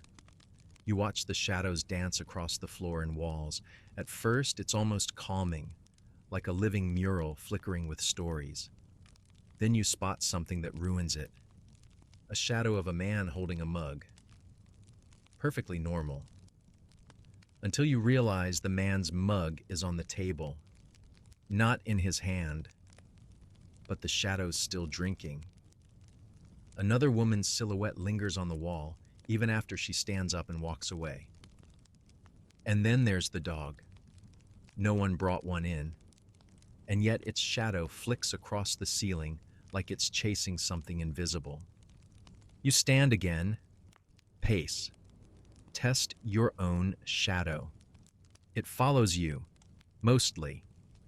But at one point, when you lift your hand to scratch your chin, the shadow raises the wrong hand. You drop your arm. It mirrors you again. You whisper, "What are you?" The shadow tilts its head. You don't. The barkeep's voice calls out sharp, "Don't talk to it." The entire room stills. He sets down his towel and walks toward you. "They want names," he says. "Don't give them yours." You ask what happens if you do. He shrugs. "That depends on whether it likes how you say it." The fire flickers lower. The light grows thin. Shadows stretch long across the floor, pooling like liquid, merging into one another. You leave shortly after. Outside, under the clear night sky, the world feels lighter. But as you pass the glass of a storefront, you catch your reflection. It's normal, except your shadow is smiling. And you're not. Some say the tavern breathes, not metaphorically, not the way a room can feel alive with noise or heat, but literally, like it inhales through the cracks in the windows and exhales through the smoke curling up from the hearth. And if you sit still long enough, you can feel it. A soft draft that doesn't come from the door. A warmth that rises and falls like lungs beneath the floorboards. Most ignore it. Just another oddity in a place already brimming with them. But some notice, and once they do, they stop sleeping well. There's a man who always takes the same seat in the corner. No one talks to him. He drinks slowly, never more than 2 cups. Watches the door, watches the fire, never smiles. He's been doing it for years, according to the barkeep, though no one can recall when he started. And he always leaves just before the hearth burns down to its last ember, as if he knows exactly when the tavern will take its next breath. Tonight, you sit near him. Not out of choice. There are no other seats. At first, he says nothing. Then just before last call, he leans over and speaks so softly you almost miss it. "You know it's not the fire that keeps us warm, right?" You ask what he means. "It's beneath the fire. There's something under the stone. It hasn't moved in a long time, but that doesn't mean it's asleep." You wait for a laugh, a wink, some signal he's joking. He doesn't blink. He tells you that the hearth wasn't built. It was uncovered. That before the tavern, there was a stone circle in the field. People gathered around it, not knowing why. Then they built a roof over it, then walls. Then they added ale and songs and the illusion of safety. But the thing beneath never left, he says. It listens, always listens. He nods toward the fire. You'll hear it tonight, just before the coals die. You think he's mad, but later, after he's gone and the tavern is empty, save for you and the barkeep sweeping in silence, you stay seated by the hearth. The fire is almost out. Just a few glowing cracks left in the logs. Then you feel it. A low sound, deep in the stones. Not quite a rumble, not quite a voice. Like something drawing breath after a long pause. The coals pulse in time with it, brightening faintly, then dimming again. It feels aware. You stand. The warmth follows. Not just heat, attention. Like being watched by something too large to see all at once. You turn your back. It doesn't help. As you reach for the door, the last ember in the hearth flares suddenly bright. Just once, like a wink. And behind you, the tavern exhales. Most nights, the tavern runs on repetition. Same faces, same drinks, same jokes told with new slurs. But once a month, something else happens. It's subtle, just a shift in the feel of the wood under your boots, or the way the air seems thicker, like you've stepped into a room holding its breath. It's always the same night, the last full moon before the season changes. And it always begins with silence, not an absence of noise. No, this is more like noise pressed under a heavy blanket. Voices dull. The clatter of mugs sounds miles away. Even the fire seems quieter. You don't notice it until someone speaks, and their words fall flat, like they've been swallowed before reaching your ears. The regulars notice too. They don't mention it, but you can see it in the way they shift in their seats, in the way no one orders another drink after a certain hour. One by one, they begin to leave. No excuses, no farewells. Just nods and coats and boots in the dark. The barkeep lights no new candles. The front door locks itself. And the wind, which was still a minute ago, begins to circle the tavern. You're new here, so you stay. Because you think it's just a strange night, and maybe the ale's stronger than usual. You try to start a conversation. The man beside you blinks slowly, like he's struggling to stay awake. You tap his arm. He doesn't flinch. He just looks at you and mouths something silently. You don't understand the words, but they don't feel like a warning. They feel like a farewell. Then the tavern darkens. Not all at once. The light fades like ink spreading through cloth. The corners go first, then the walls, then the ceiling, until only the fire remains, flickering like a lone heartbeat in a blackened lung. The barkeep doesn't move, but something else does. You hear it before you see it. Bare feet on old wood. Software deliberate. The sound of something small, or something pretending to be small. You turn. There's a child by the fire. At least it looks like a child, but it doesn't cast a shadow. And the light bends around it too gently, like it's not quite anchored in the same world. It looks at you, head tilted. Its face is wrong. Not monstrous, just unfamiliar, like someone tried to remember what a child looks like, but missed by a few inches in every direction. It walks to the center of the tavern, sits cross-legged, and sings. The words are nonsense, but your bones understand. They ache with understanding. Then, nothing. You wake at your table. The tavern is bright again. The barkeep is polishing mugs. The crowd has returned. But no one will look you in the eye. And outside, the wind is still circling. It's easy to forget how old the tavern is, not because it's well kept, far from it, but because it feels like it's always been here. No one remembers it being built, no records of carpenters or foundation stones. It just was, like the river or the sky. Ask 10 people how long it stood, and you'll get 10 different answers, all with the same shrug. Long enough?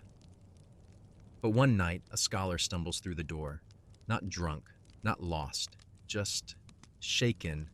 His robe is torn, his boots are caked in graveyard mud. He smells of ink and dust and fear. He orders water, not ale. The room falls quiet, not out of rudeness, but instinct. This man has seen something, and the tavern, despite itself, listens. He unrolls a parchment, places it flat on the table. No one joins him.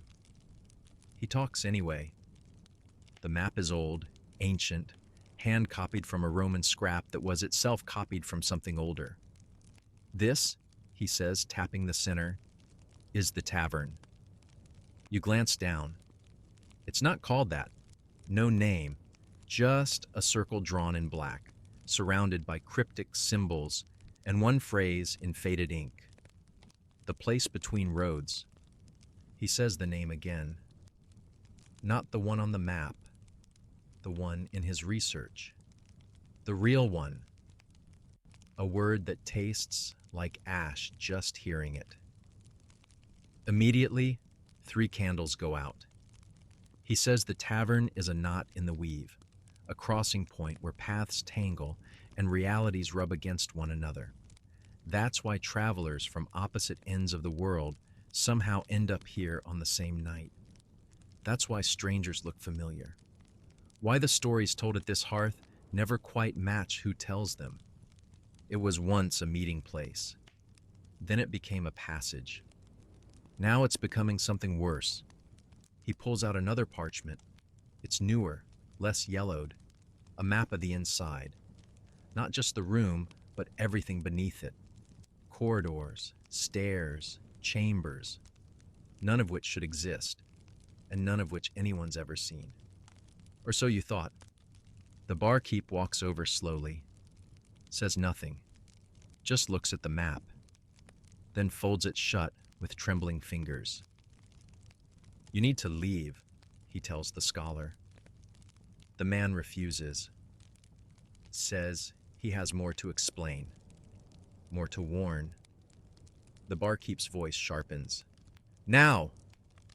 The scholar laughs nervously. Then the floor shifts. Everyone feels it. A ripple, like a breath held too long, finally escaping. The table splits down the middle. Not with violence, just opens. The map slides in like it belongs there. The wood closes behind it. The scholar is gone. No sound, no scream. Just a breath. In, then out. The tavern exhales. The candles relight. And someone begins playing the fiddle, as if nothing happened at all. Some things in the tavern never change. The low beam that claims the heads of newcomers, the crooked bench no one ever fixes, the taste of ale that always hints at something vaguely burnt. But there's one fixture even more permanent, the portrait over the hearth. Faded oil on wood. A man in dark robes. Hood drawn back, just enough to show half a face. A calm mouth, pale skin, and eyes so dark they vanish into shadow. He's never named. No plaque, no inscription. Ask anyone and they'll just say, he's always been there. Most people stop noticing it after a while. The painting blends into the smoke-stained timbers, the soot, the heat shimmer above the fire.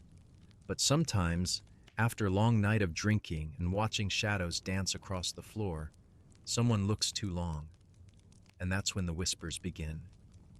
You're not sure why you looked. Maybe boredom.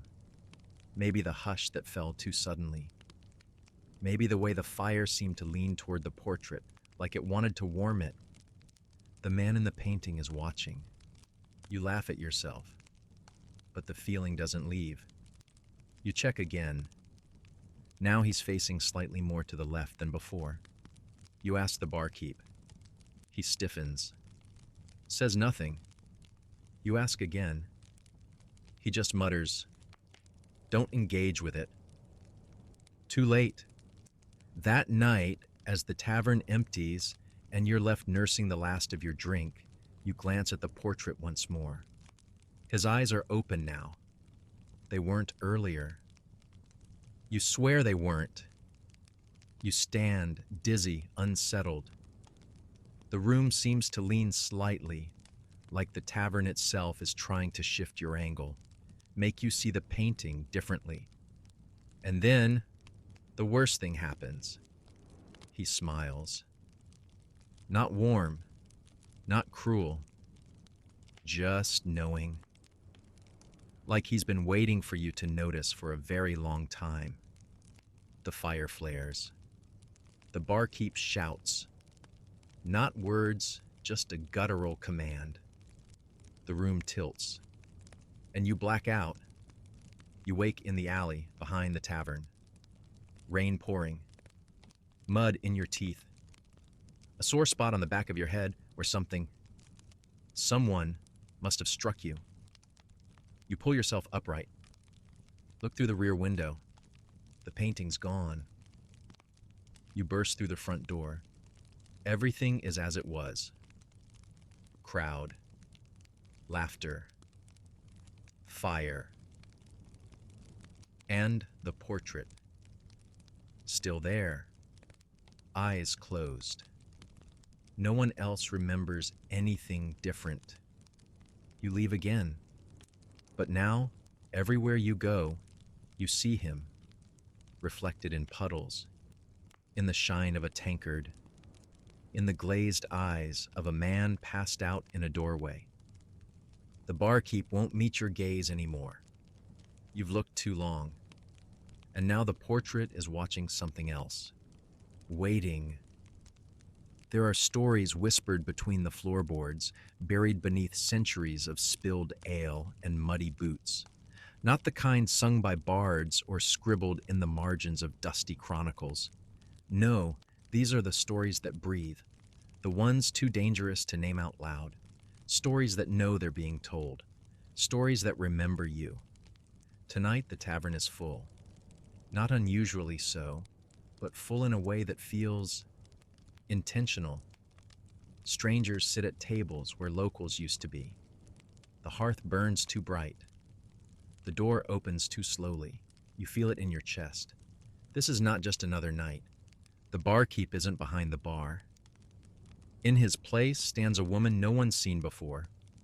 Tall, pale, hair tied back like a rope about to snap. She says nothing. Just pours drinks that no one remembers ordering. There's music, but no musician.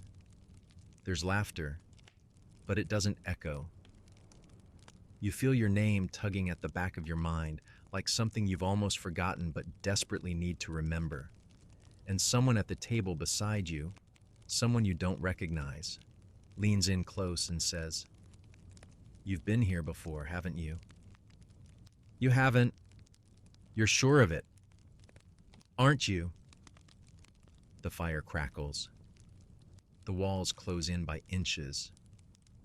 A dog howls outside, long, low, like a dirge, and the room grows still. Then the candles go out, all at once, as if the air itself blinked. Silence. You rise, slow and careful, heart pounding. and realize no one else is moving. Everyone frozen in place. I'll mid-sip, dice mid-roll, mouths open, eyes vacant, except the woman behind the bar. She's smiling now. You've reached the last page, she says softly. What? You whisper, hoarse. This story, the one you've been walking through. Step by step, pint by pint. You always get here, eventually. You ask who she is. She doesn't answer, just steps out from behind the bar and walks to the hearth.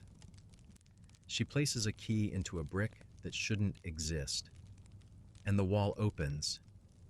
Beyond it, nothing. Not darkness, just the end. You step back, but the tavern doesn't let you. The crowd remains still.